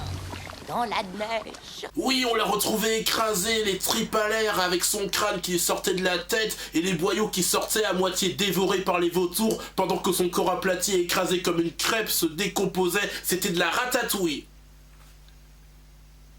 Sinon, ça va la famille? Non, Cornelius. Bah au moins, cette fois, elle pleure de façon légitime. Mais ça le serait aussi si c'était pour Paradise Police. Tu es jeune encore, tu retrouveras un autre. Alors, je sais pas si c'était volontaire dans l'écriture, mais si c'était censé être bienveillant, on dit ça à une personne qui s'est faite larguer. On ne dit pas ça à une personne qui vient de perdre un proche. Je viens d'apprendre que mon fils s'est fait écraser par une voiture. T'as qu'à adopter un gosse, ça va compenser. Il était parfait. Personne n'est parfait. Cornelius n'avait aucun défaut. Tu ne l'as connu que pendant quelques heures. C'est pas suffisant pour voir que ton date est irréprochable. Et tu parles d'un mec qui est rentré chez toi par effraction, qui t'a maté, qui s'est montré prétentieux quand elle complimentait le prince, et qui a attendu le dernier moment pour t'avouer que c'était lui le prince des fées. Non mais jusque-là, c'est sûr qu'il est réglo sur tous les points, hein. Et comme si le fait que Mademoiselle Farfouine connaisse tous les bails de la vie de Pousséina, qu'elle lui dise sans aucun tact que Cornelius est mort, et qu'elle lui dise qu'elle va en trouver un autre ne suffisait pas, elle l'oblige à l'accompagner chez son voisin Monsieur Miro pour lui apporter des gâteaux de maïs. Ça ne me dit rien. Oh, je t'ai sauvé la vie et tu refuses de m'accompagner? Mais laisse-la faire son deuil. Allez, viens, cousine, on va chez Monsieur Miro. J'ai pas envie. Mais il est doublé par Michel Modo. C'était genre une des meilleures voix françaises des Simpsons. On part à quelle heure? Cornelius était parti à ma recherche.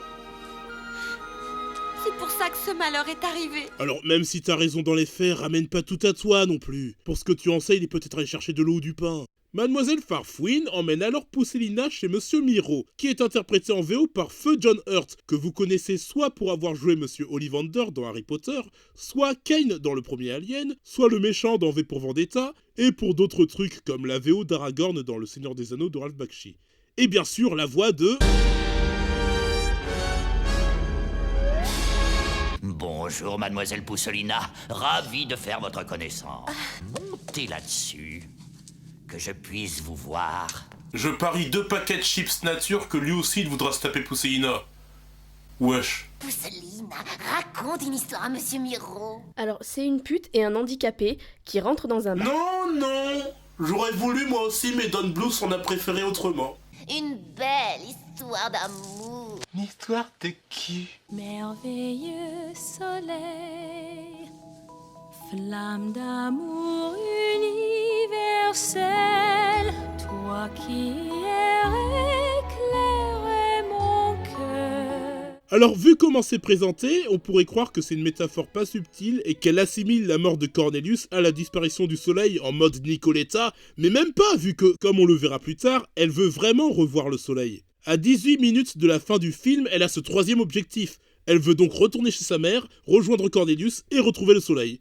Elle n'en a jamais parlé avant, ça n'a pas été amorcé, c'est mal écrit, bref, au bout d'un moment vous avez compris. Et Monsieur Miro, qui tient apparemment à les réciprocités, raconte à son tour une histoire, sauf qu'il ne chante pas et qu'il se permet juste un moment 36-15 My Life en disant qu'il est tombé sur un oiseau mort dans son tunnel. Il est là.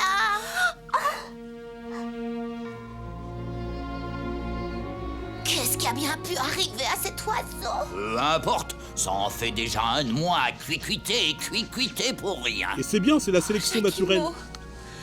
Jacquimo. Excusez-moi, je reviens dans un moment.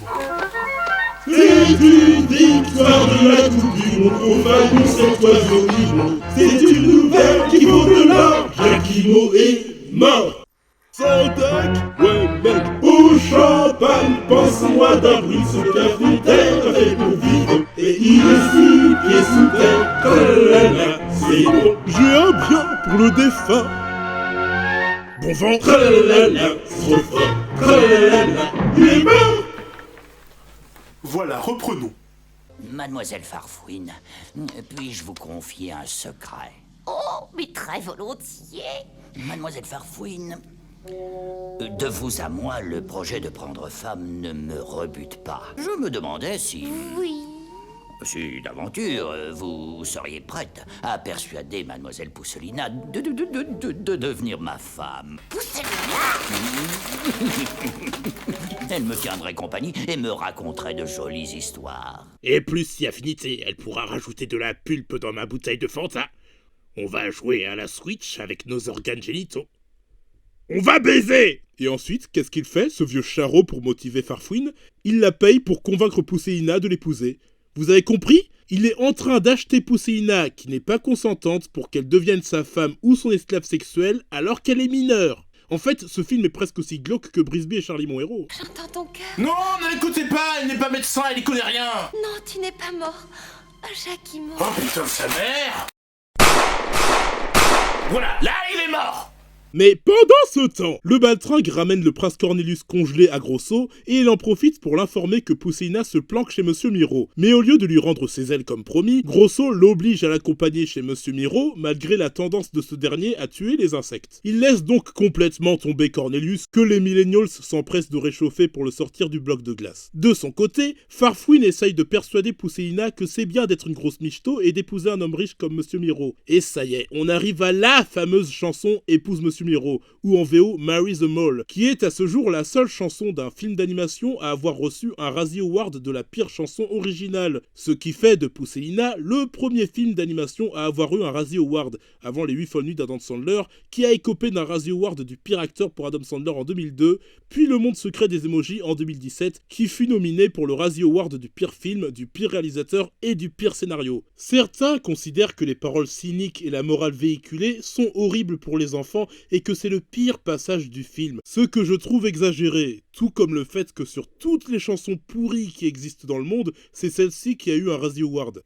À mon sens, la chanson du Misery dans Les Aventures de Yubi le Pingouin est bien plus mauvaise, et c'est aussi composé par Barry Manilow. Mais sans forcément vouloir donner raison à ses détracteurs, faut dire que la chanson d'Épouse Monsieur Miro est surtout une repompe de la musique de Here Comes the Bride avec quelques variations, et sa morale c'est que les histoires d'amour finissent mal en général, mais que c'est avantageux d'épouser quelqu'un pour des raisons vénales. C'est pas aidé par le fait que Barry Manilow nous avait habitués à mieux comme composition, le fait que ce soit chanté par un personnage qui est clairement un antagoniste, mais présenté comme une amie bienveillante de Pousseïna, et le fait qu'elle soit interprétée en VO par Carol Channing, qui a beau avoir joué dans des comédies musicales comme Hello Dolly, elle n'avait pas vraiment la voix la plus mélodieuse du monde. Can you do addition? What is 1 and 1 and 1 and 1 and 1 and 1 and 1 and 1 and 2? Quand on voit ça, on peut se demander pourquoi Patrick Timsit n'a pas percé en tant que chanteur après Mani Manana. Et on peut aussi se demander de quoi rêvent les enfants Gola Gola. De quoi rêvent les enfants Gola Gola? Et puisque c'est la version originale qui a été jugée durant la cérémonie des Razzie Awards,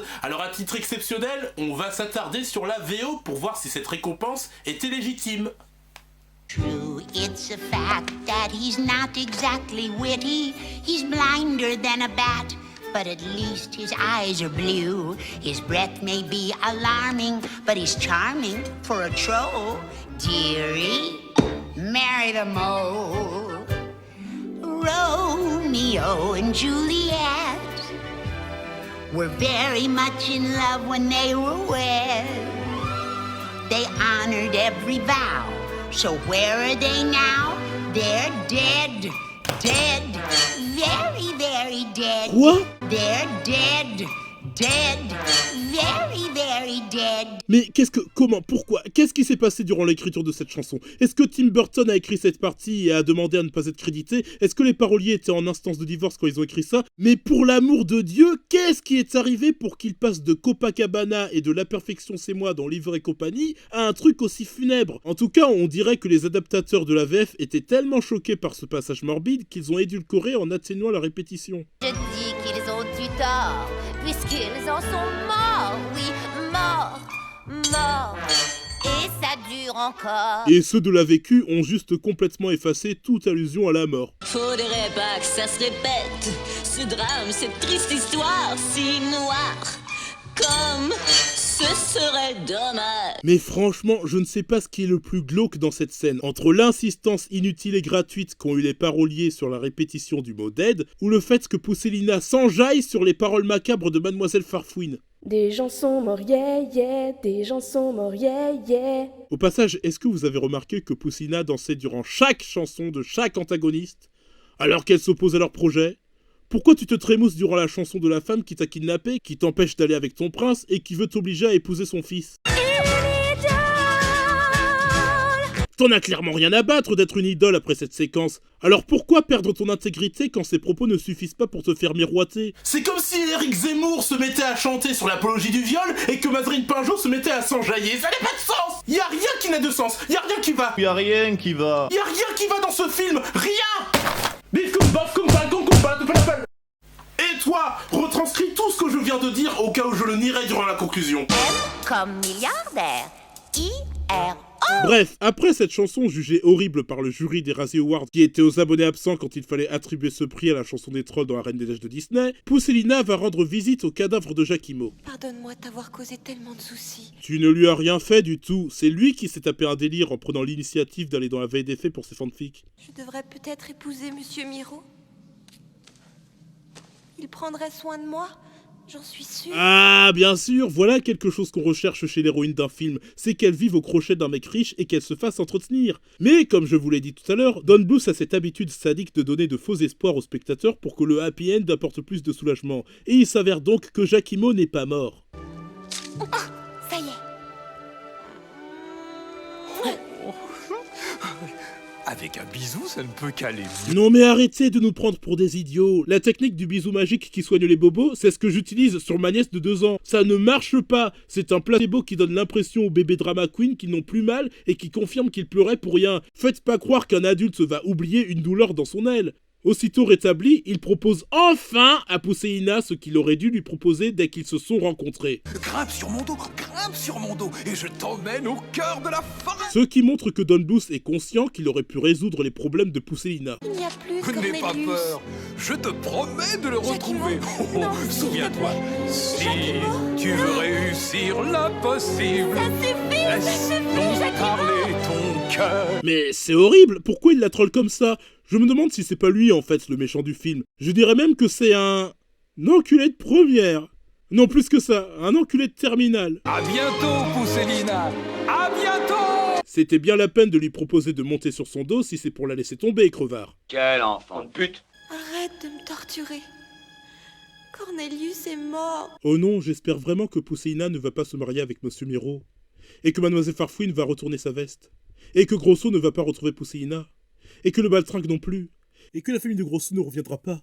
Et oui, ce film a presque autant de méchants que dans Pinocchio de Disney, mais ils sont aussi mal gérés que ceux de Spider-Man 3. Et pendant ce temps, les Millennials font lentement dégeler Cornelius, ce qui devrait s'avérer futile puisque... il devrait être mort. Attention, la phrase « il devrait être mort » là est une propriété de Mayolek. Vous ne m'avez pas laissé finir. J'allais dire il devrait être mortellement affecté par les conséquences de son hypothermie. Pousselina s'apprête à épouser la taupe en portant une robe pourrie qu'on ne trouverait même pas sur Vinted dans le cadre d'un mariage low cost et rapide. Sérieux, y a même pas eu d'enterrement de vie de jeune fille, les proches de la mariée sont même pas invités, la musique diffusée durant la cérémonie est un mix déprimant entre Here Comes the Bride et la marche funèbre de Chopin, et a priori ça se passe quelques heures après qu'elle et Monsieur Miro se soient rencontrés. Outre le fait que le film banalise le fait que le personnage principal d'un film familial se marie avec quelqu'un uniquement par dépit, elle n'est même pas fichue se concentrer sur la cérémonie, étant matrixée par Cornelius. Ou plutôt par la voix d'Olivier Constantin ou la chanson en elle-même, c'est pas clair. Depuis des années, je n'attends que toi. Mademoiselle Pousselina, consentez-vous à prendre Monsieur Miro? La Switch! Mais Pousselina se souvient que Cornelius et elle s'étaient promis de ne pas s'oublier, ce qui aurait pu marcher si on a vu la confirmation qu'il était bien mort, et comme dans beaucoup de films avec des mariages, elle décide au dernier moment, de façon égoïste, de larguer son fiancé devant l'autel. Jamais. Je ne peux pas épouser Monsieur Miro. Et pourquoi, s'il vous plaît, je me demande... Pourquoi? Je ne l'aime pas. Ah, c'est une réponse intelligente. Marie-toi. Non, vous ne mariez personne. Et moi, je rentre chez moi. Je vous emmerde et je rentre à ma maison. Ah, donc la passive Pousselina, qui a passé tout le film à se laisser faire par des pointeurs, décide de se rebeller. Parce que c'est son film, c'est son rôle, c'est sa chance. C'est mon rôle, c'est ma chance. Non, c'est ma chance. C'est ma chance. Ah ben si, c'est sa chance. Sauf que c'est pas du tout amorcé, ça vient de nulle part, ça n'a jamais été développé, et puis il reste 7 minutes avant le générique de fin, il était temps. En même temps, ça a été écrit par le même homme qui a oublié qu'entre le moment où Charlie veut utiliser Anne-Marie pour ses besoins personnels et le moment où il s'inquiète pour elle et veut lui sauver la vie, il était censé s'attacher à elle entre-temps. Il n'y a pas de transition fluide pour en arriver à ce que Pousseïna agisse comme ça. Salut ma cocotte! Mais qu'est-ce qu'il fait lui? Je croyais qu'il ne l'aimait plus. Je l'ai plaqué, c'est pas mon type, elle est moche. Et là, ça y est, tout le monde a faim. Il y a Grosso, il y a le Baltringue, il y a Monsieur Miro, il y a Mademoiselle Farfouine, et il y a surtout les invités du mariage qui ne pourront pas manger la pièce montée à cause de la mariée qui s'est barrée. Mais avant que tout ce beau monde n'ait pu choper la Minimoy de 16 ans, et j'en reviens pas de ce que je viens de dire, Cornelius vient en deux ex machina. Ouais, vive le sauveur blanc. Est-ce que je vous ai dit que ce film avait mal vieilli, c'est un vestige de son époque? Depuis le temps que j'attendais cette rencontre! Non. Tu savais que Pousseïna avait été enlevée par un batracien, sauf que c'était pas Grosso mais sa mère, et après, pour ce que tu en savais, elle avait surtout été enlevée devant les Jitterbugs par le Baltringue, quand l'un d'eux t'a juste dit. Il y a un gros crapaud qui la cherche aussi. C'était clairement donné comme un détail en plus, mais à ce moment-là, ta priorité, c'était le Baltringue. Donc quand tu tombes sur Grosso, tu peux pas faire comme si c'était un Némésis et lancer une réplique cliché en mode. Enfin, nous voici en présence pour la première fois et pour la dernière fois. Je ne sais pas comment c'est possible, mais le mec qui nous a apporté le combat épique entre Bieber et Kendall dans Frisbee... Tu veux dire entre Justin et Jenner dans Brisby? Et celui entre Anastasia et Rasputin dans Anastasia, nous a apporté dans Pousseïna un climax foiré où rien ne marche. Alors déjà, le personnage qui donne son nom au titre du film n'est même pas impliqué dans le climax, hein, et elle n'entend même pas la voix de Cornelius parce qu'apparemment elle est sourde, faut croire. Je demande pas non plus à ce qu'elle soit en retrait et qu'elle se contente de voir deux hommes se battre en criant bêtement comme l'a fait Pocahontas dans le retour de John Smith, mais une certaine présence dans le climax. Ensuite, c'est le climax, bon sang. Tous les problèmes du film sont censés être résolus par l'affrontement jouissif contre le grand méchant de l'histoire. Sauf que c'est pas une grande menace. C'est pas un grand méchant, c'est Grosso, il n'est pas plus mis en avant que les nombreux autres antagonistes et ses motivations sont creuses. Donc non, il ne se démarque pas vraiment comme un antagoniste principal. Comme je l'ai dit plus tôt, Cornelius le calculait à peine. Il savait que Pousseïna avait été enlevée par un crapaud, mais le spectateur sait que ce n'est pas Grosso. Cornelius a ensuite appris qu'elle a été enlevée par le Baltringue et que Grosso la cherchait. Donc quand Cornelius décide de faire un duel avec Grosso, alors que Madame Todd qui a kidnappé Pousseïna a disparu de l'histoire, que la recherche du Baltringue était sa priorité, et qu'entre-temps il y a une vieille taupe pédophile et tueuse d'oiseaux qui veut se marier avec elle et qui a payé Mademoiselle Farfouine pour l'en convaincre, c'est nul quoi. Et surtout, son objectif, mon Dieu. Prenons pour exemple La Belle et la Bête des studios Disney. Un exemple qui n'est pas anodin, puisque sorti 3 ans plus tôt, il est devenu le premier film d'animation à être nominé à l'Oscar du meilleur film. Et que suite à son succès et à celui de La Petite Sirène, la concurrence a commencé sa décennie de plagiat. Dans le film, le méchant c'est Gaston, qui certes aime Belle, mais qui est allé jusqu'à la menacer de faire interner son père dans un asile dont il a soudoyé le directeur si elle refuse de l'épouser. Le genre de truc que Monsieur Miro aurait dû faire. Et quand elle prouve que son père n'est pas fou et que la bête existe, il manipule la plèbe en lui faisant croire que la bête est un danger, séquestre Belle et son père, et pousse la population à faire une violation de domicile pour tuer la bête. Et quand cette dernière lui laisse la vie sauve malgré sa tentative de meurtre, il la poignarde lâchement quand elle a le dos tourné. Et tout ça, c'est après que le film ait établi au début que c'était un macho narcissique et chasseur. Alors oui, ce mec, t'as envie de le voir recevoir ce qu'il mérite, t'as envie de le voir crever, et oui, c'est un connard. Alors que Grosso, il veut épouser Pousseïna, et c'est tout.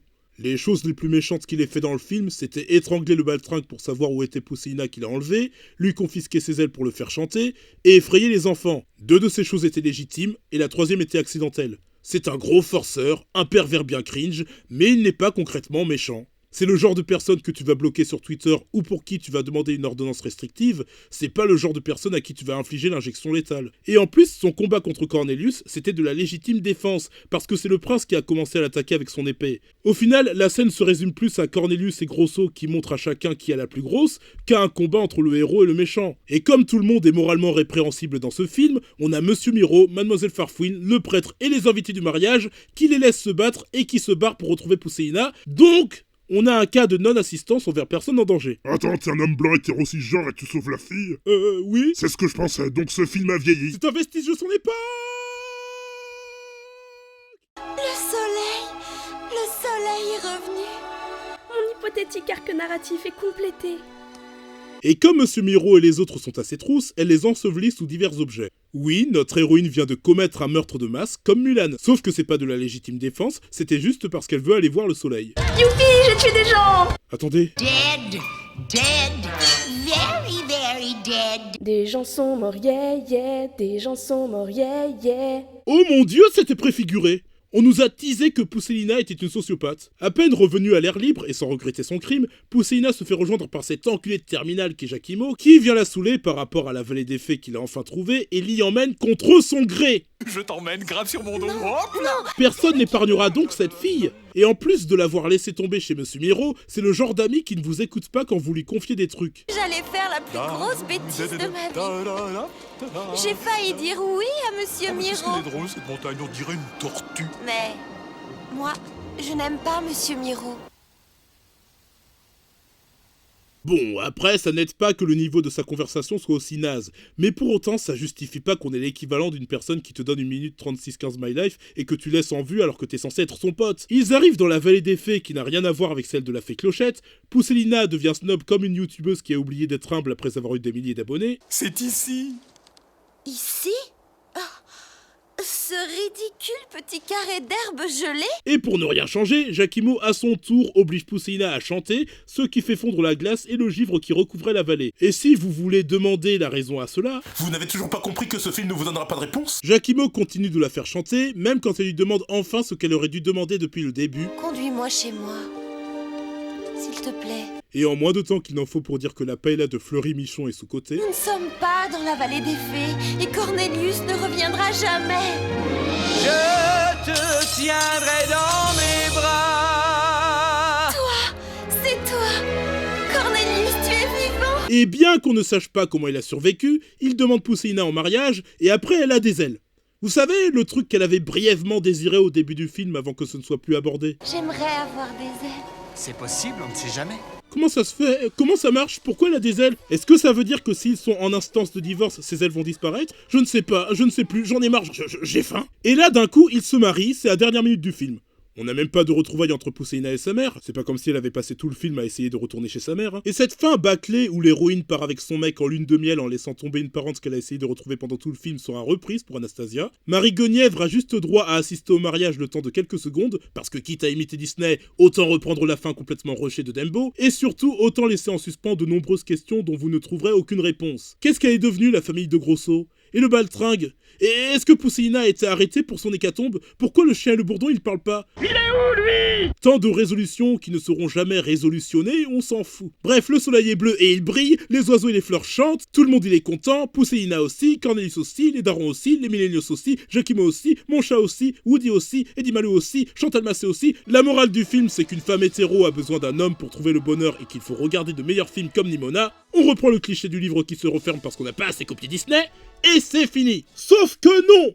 Parce que, et là vous n'êtes pas prêts, Don Bluth a trouvé indispensable de nous rassurer sur le sort des antagonistes pendant le générique de fin. Ainsi, on voit que le baltringue est bien vivant et continue ses bails dans le showbiz, que Grosso aussi a survécu, ce qui confirme que son duel avec Cornelius n'a servi à rien, il s'en est tiré avec une patte cassée et s'est maqué avec une femelle crapaud avec l'approbation de sa mère, que Monsieur Miro et Mademoiselle Farfouine ont également survécu et qu'ils se sont mariés, malgré l'absence d'alchimie entre eux, et même la lapine et le renard qui se pourchassaient se sont réconciliés. Qui allait demander un happy end pour ces persos? Voilà, tout le monde est content, tout le monde vit heureux, même pas de mort, même pas de friendzone, même pas de répercussions pour leur pédocriminalité, on a une fin la My Little Pony où tout le monde trouve son compte. C'est Equestria, c'est l'île aux enfants de Casimir, c'est l'île des joyeux lutins où on s'amuse bien. Sur l'île des joyeux lutins, on s'amuse bien. Comment ce film réussit-il à être à la fois plus sombre que Brisby et le secret de Nîmes et plus niais que le lutin magique? Le lutin magique, bordel, avec des fleurs qui dansent. Je suis un méchant troll.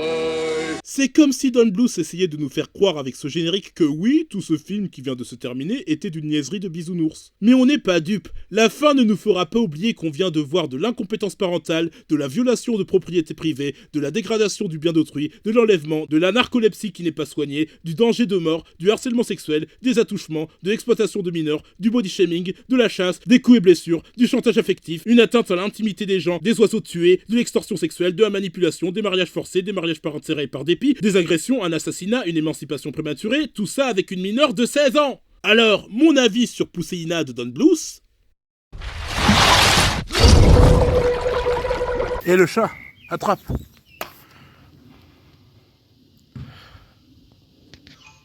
Alors déjà, c'est flagrant que Don Bluth a copié Blanche-Neige et les 7 nains qui l'avaient fasciné quand il était petit, qui fait partie des films de Disney qui l'ont fait croire au cinéma d'animation et auquel il a voulu rendre hommage, ce film qu'il a matrixé et qu'il n'a eu de cesse d'utiliser comme référence. Il s'en est tellement rapproché avec Pousseïna que le brocanteur qui m'a vendu ce puzzle dérivé du film disait avec ses potes que c'était Blanche-Neige. Oui, ça veut dire que les insectes à côté, pour lui, c'était les 7 nains.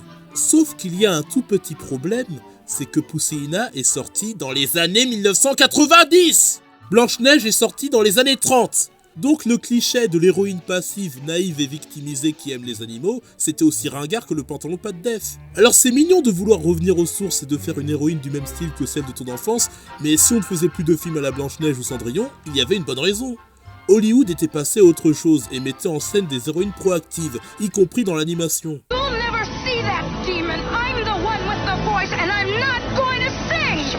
Without me, you are nothing. You're a fraud, Mark. À ta santé, centurion! Ne la touche pas, sale pute! Et même le concurrent principal qu'est Disney était passé à des protagonistes féminins et forts qui ne se laissent pas faire, avec Ariel de la Petite Sirène, Belle de la Belle et la Bête et Jasmine dans Aladdin. Mais le vrai précurseur de ce type de personnage des studios se trouvait dans un film dont on ne parle pas assez sur cette chaîne. Une fille! Dis-toi bien que sans cette fille, tu serais encore dans le donjon du Seigneur des Ténèbres! Le film est en retard sur son temps. Personne n'a envie de voir ça en 1994, c'est has-been. Tout ça est un peu démodé. Et s'il n'y avait que ce retard par rapport aux autres protagonistes féminins de films de la même époque, mais non! La réalisation est très quelconque, avec une surdose de fondu au noir. Les scènes en CGI avaient vieilli dès la sortie du film, et pourtant les artistes du studio étaient très fiers de leur intro. Le rythme du film est très mal maîtrisé, avec beaucoup de remplissage. Le ton ne se fixe jamais, avec de l'humour durant des scènes sérieuses et du sérieux dans des scènes d'humour, des répliques involontairement risibles et l'histoire va dans tous les sens, sans véritable enjeu, sans savoir sur quoi se focaliser, sans qu'on ne voit autre chose que Pousseïna qui va dans différents endroits en rencontrant à chaque fois des crevards qui veulent se la taper parce qu'elle a une belle voix. Alors oui, c'est déjà le cas dans le conte, mais d'une part le conte original a lui-même été dézingué par la critique après sa publication, lui reprochant le caractère trop implicite de la morale, et les retours étaient tellement sévères et difficiles à encaisser qu'Andersen n'a plus rien écrit pendant un an, et d'autre part, ce qui fonctionne dans un petit conte de fées de quelques pages publié en 1835 ne fonctionne pas dans un long métrage d'animation de 82 minutes diffusé en 1994. Et dans l'histoire de base, il n'y a pas des dingueries spécifiques au film, comme Pousseïna qui disparaît de sa propre histoire pendant un long moment, ou les saisons qui ne durent que quelques minutes. C'est Marie Guenièvre qui lance l'histoire, mais une fois que Cornelius découvre que Pousseïna a été enlevée, elle disparaît complètement du récit, puis elle réapparaît juste pour chanter la chanson de sa fille, et c'est uniquement pour son manque de combativité qu'on la retiendra. Et après, on ne la revoit plus jusqu'au mariage de sa fille où elle apparaît histoire de... T'as plein de personnages inutiles, comme les animaux de la ferme, les Jitterbugs, qui jurent fidélité à Pousseïna alors qu'il n'y a que 3 d'entre eux qui servent à quelque chose, même si ironiquement ils sont oubliables. Ou encore les frères de Grosso, qui ne sont même pas dans le livre. Dans le conte original, Grosso est fils unique. Pour continuer, le Baltringue, qui est le méchant préféré de plusieurs fans, est censé être un con et être insistant vers Pousseïna, mais il est aussi inconsistant, sans mauvais jeu de mots. Il complimente Pousseïna sur son physique et il veut qu'elle aille chanter à son scarabée chaud, mais après on voit que c'est lui seul et sa troupe qui chantent, et il la qualifie de laide et de mocheté, puis il l'agresse à nouveau durant le mariage comme dans sa première apparition. Pourquoi ce besoin de caser tout le monde à la fin? Et puis pourquoi elle a des ailes à la fin? Est-ce que ça veut dire que c'est une fée? Alors la sorcière au début du film l'a enlevée à son peuple? Ou bien ses parents fées sont morts et c'est une orpheline donnée à Marie Guenièvre? En passant, c'est quoi la morale du film? Il y a Marie Guenièvre qui dit qu'il faut rester soi-même, mais le lendemain, Pousseïna veut toujours être grande, et à la fin elle devient une fée comme elle le voulait au début. Qu'est-ce que ça veut dire? Et on en parle des scènes horrifiques? Il n'y en a pas! Il n'y a pas de scène horrifique dans ce film de Don Bluth. Même le lutin magique en avait. Et puis, il y a Jacquimo. Juste Jacquimo. Est-ce que j'ai encore besoin de rajouter quelque chose? L'équivalent de Jacquimo dans le livre original est une hirondelle qui apparaît vers la fin de l'histoire, dans les tunnels de la taupe en plein hiver. Poussette tombe sur lui, elle voit qu'il a une épine dans son aile, elle la retire et soigne l'oiseau, et il lui montre sa reconnaissance en l'emmenant sur son dos et en la déposant dans le champ de fleurs dans lequel elle rencontre le prince et finit avec lui. Puis happy end, tandis que l'hirondelle s'envole vers la maison d'un mec qui s'avère être Hans Christian Andersen et à qui il raconte l'histoire de Poussette, ce qui le pousse à écrire l'histoire qu'on vient de lire. Voilà, c'est simple, c'est tout, basta. Alors que dans le film, ils ont élargi son temps d'apparition, ils en ont fait le narrateur et il apparaît dès le début. Et il sert à rien. Il sert tellement à rien que quand il rencontre Pousseïna, c'est pas lui qui la sauve de la noyade. Il ne la ramène même pas chez elle quand elle le demande, préférant bêtement chercher la vallée des fées. Réveillez-vous! gros sac à patates. Dites-vous qu'il y a des arbres qui sont morts, en se faisant couper pour qu'on puisse faire du papier, qui a servi pour constituer chacune des frames qui ont donné vie à ce personnage horripilant, qui en plus se révèle être un ami toxique pour Pousselina. Honte à toi, Giacomo! Honte à toi! Je suis désolé. Et on va pas se mentir, l'adaptation française n'aide pas avec certains couacs, probablement causés par un manque de temps. Elle rend le personnage de Pousselina beaucoup plus nunuche.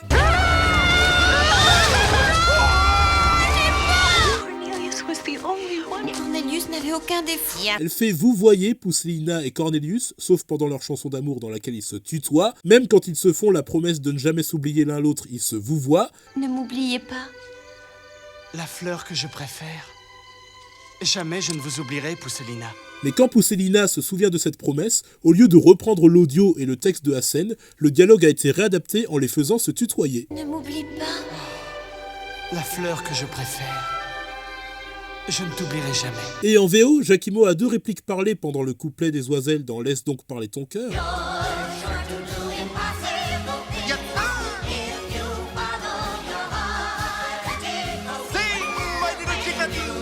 Elles sont incluses dans la version québécoise. Oui, monsieur.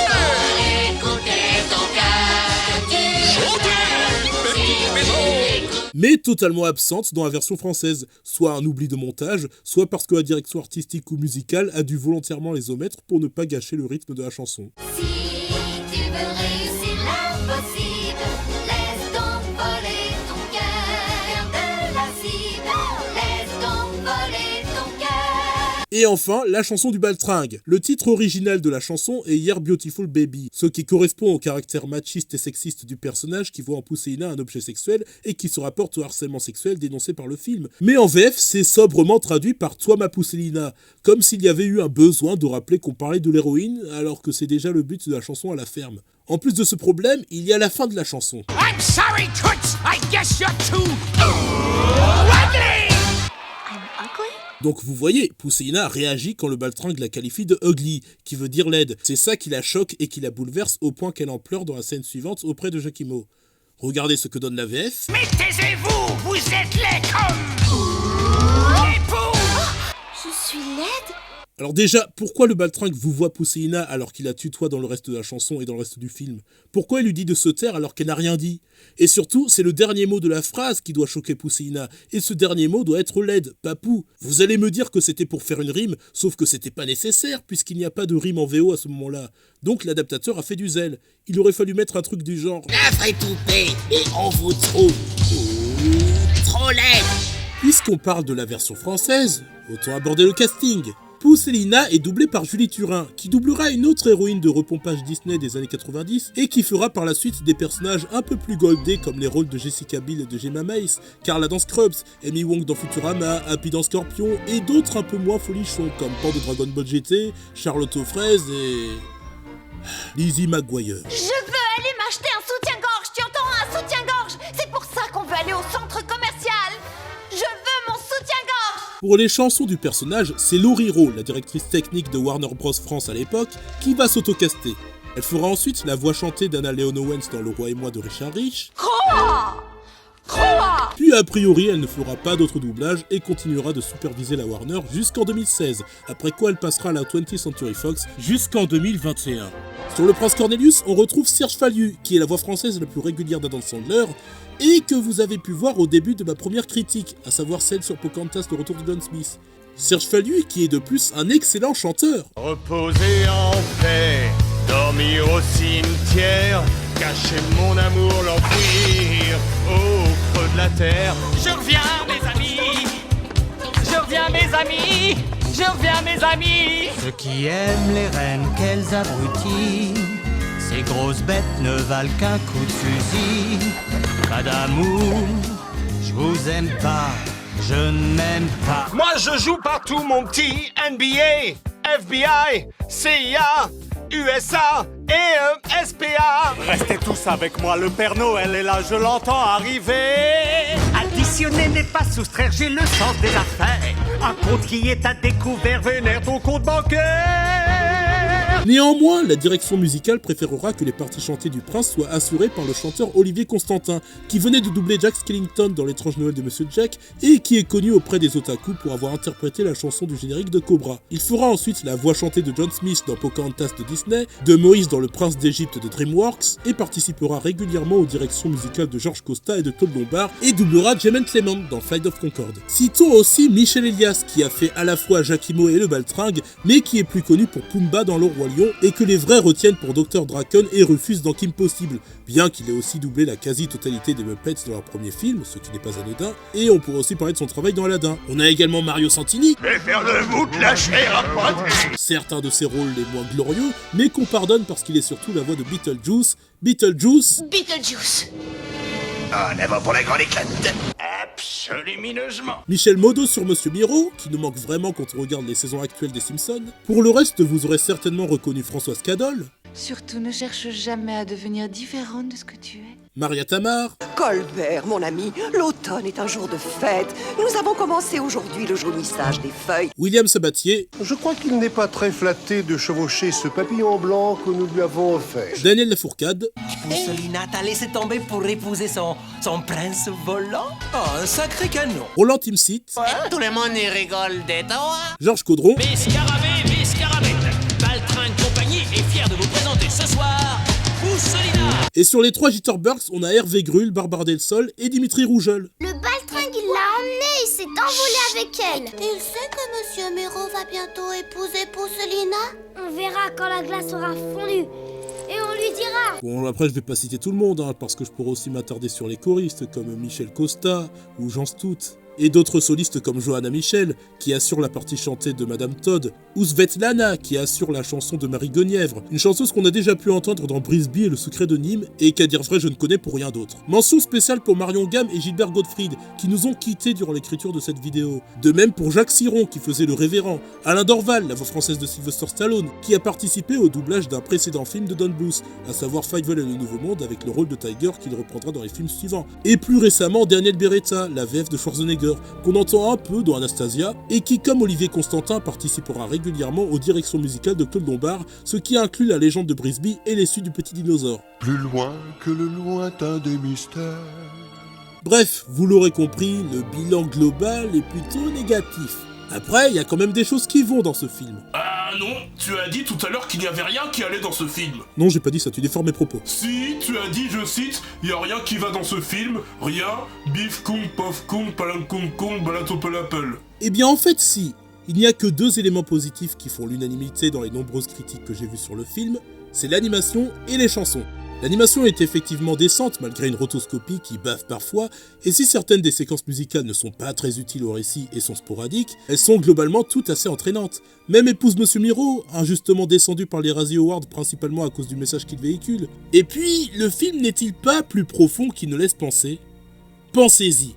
Il est question d'une fille ingénue qui se fait enlever, bolosser et tromper par tous les gens qu'elle croise. La plupart veulent se la taper malgré la différence d'espèce et d'âge, sous prétexte qu'elle est belle et qu'elle chante bien, sans jamais chercher à apprendre à la connaître et sans se soucier de sa personnalité. Même Jacquimo, qui semble être son seul pote, se révélera ne pas être fiable en définitive, puisqu'il reste focalisé sur la recherche de la veille des fées et le shipping avec Cornelius et qui ne écoute même pas dans le dernier acte. En fait, en dehors des Jitterbugs, tous ceux qu'elle rencontre après son enlèvement sont des égoïstes et pas foncièrement méchants, ce qui apporte une certaine crédibilité aux antagonistes et leur confère ironiquement une certaine humanité. Personne n'écoute Pousseina, personne ne veut prendre son avis en compte ou ne veut lui laisser le choix. Pipi, tu maries mon fils. Non, tu chanteras, mon scarabée chaud. Tu chanteras pour Monsieur Miro. Personne ne la prend en considération, sauf Cornelius. Mis à part son intrusion, son arrogance et son manque de tact, il a eu la décence de lui demander si elle acceptait de l'épouser. Et si on y réfléchit bien, pourquoi est-ce qu'elle a accepté ? Parce que Cornelius est le seul à l'avoir traité comme une personne. De plus, avec le mouvement MeToo, ce film familial retranscrit de façon assez crue le harcèlement sexuel que subissent des femmes de la part des pointeurs qui n'acceptent pas qu'on leur dise non. Enfin, je crois que Pousseina est probablement le seul protagoniste bisexuel d'un film de Don Bluth. Sexy, hein? Voilà, il aurait fallu que ce film sorte directement en vidéo ou à la télé. Mais non, il est sorti sur grand écran et il devait satisfaire les attentes du grand public exigeant. Et ce, 3 mois avant que la concurrence ne sorte un film d'animation qui allait l'éclipser.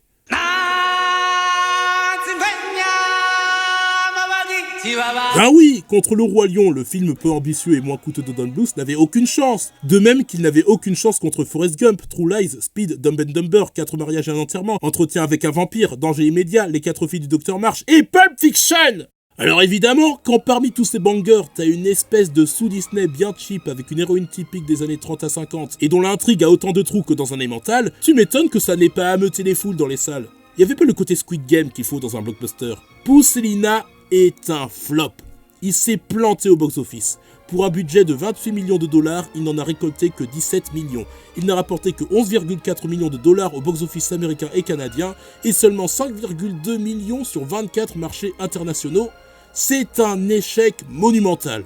Gary Goldman a même fait remarquer que c'était 2 millions de dollars de moins que Brisby et le secret de Nîmes. Le critique Roger Ebert lui a donné 2 étoiles sur 4 en affirmant qu'il était difficile d'imaginer que quelqu'un âgé de plus de 12 ans apprécierait quoi que ce soit dans ce film. Et Don Bluth lui-même n'est plus fier de ce film parce qu'il a été contraint de l'écrire en 2 spies.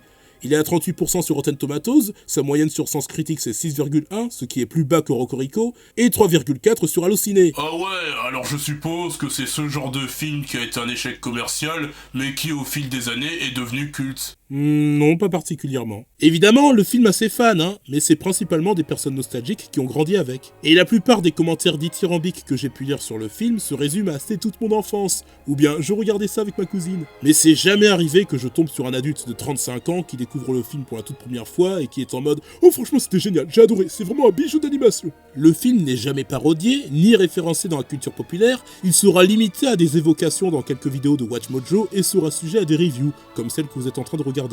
Et vous savez, c'est pas ça le plus gros reproche qu'on puisse faire à Pousselina. Le pire, c'est le DVD, bon Dieu!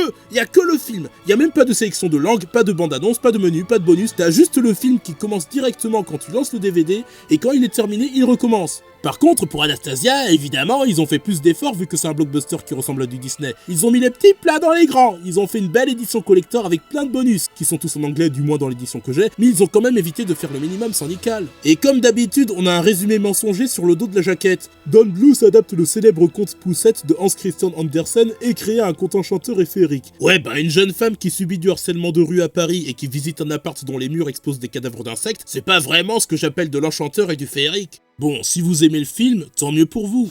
Et malgré tous ses défauts, le film reste quand même distrayant. Et puis si on ne fait pas attention aux côtés problématiques que j'ai évoqués durant toute la vidéo, c'est assez mignon quoi. Merci à tous d'avoir visionné cette vidéo. N'hésitez pas à mettre un commentaire, à me suivre sur Facebook, à me suivre sur ma page Twitter et sur Discord. Tous les liens sont dans la description. Si vous trouvez qu'il y a quelque chose qui cloche, cliquez là-dessus. N'hésitez pas à mettre un pouce vert, mais hésitez à mettre un pouce rouge. Et n'oubliez pas, il faut rester soi-même et ne cherchez pas à copier superficiellement les autres pour avoir plus de succès. Vous perdrez votre patte artistique et votre intégrité. Imiter les autres, ça ne sert à rien. Allez, c'était Quasimodo World, et n'oubliez pas d'être Disneyphile. Excusez-moi.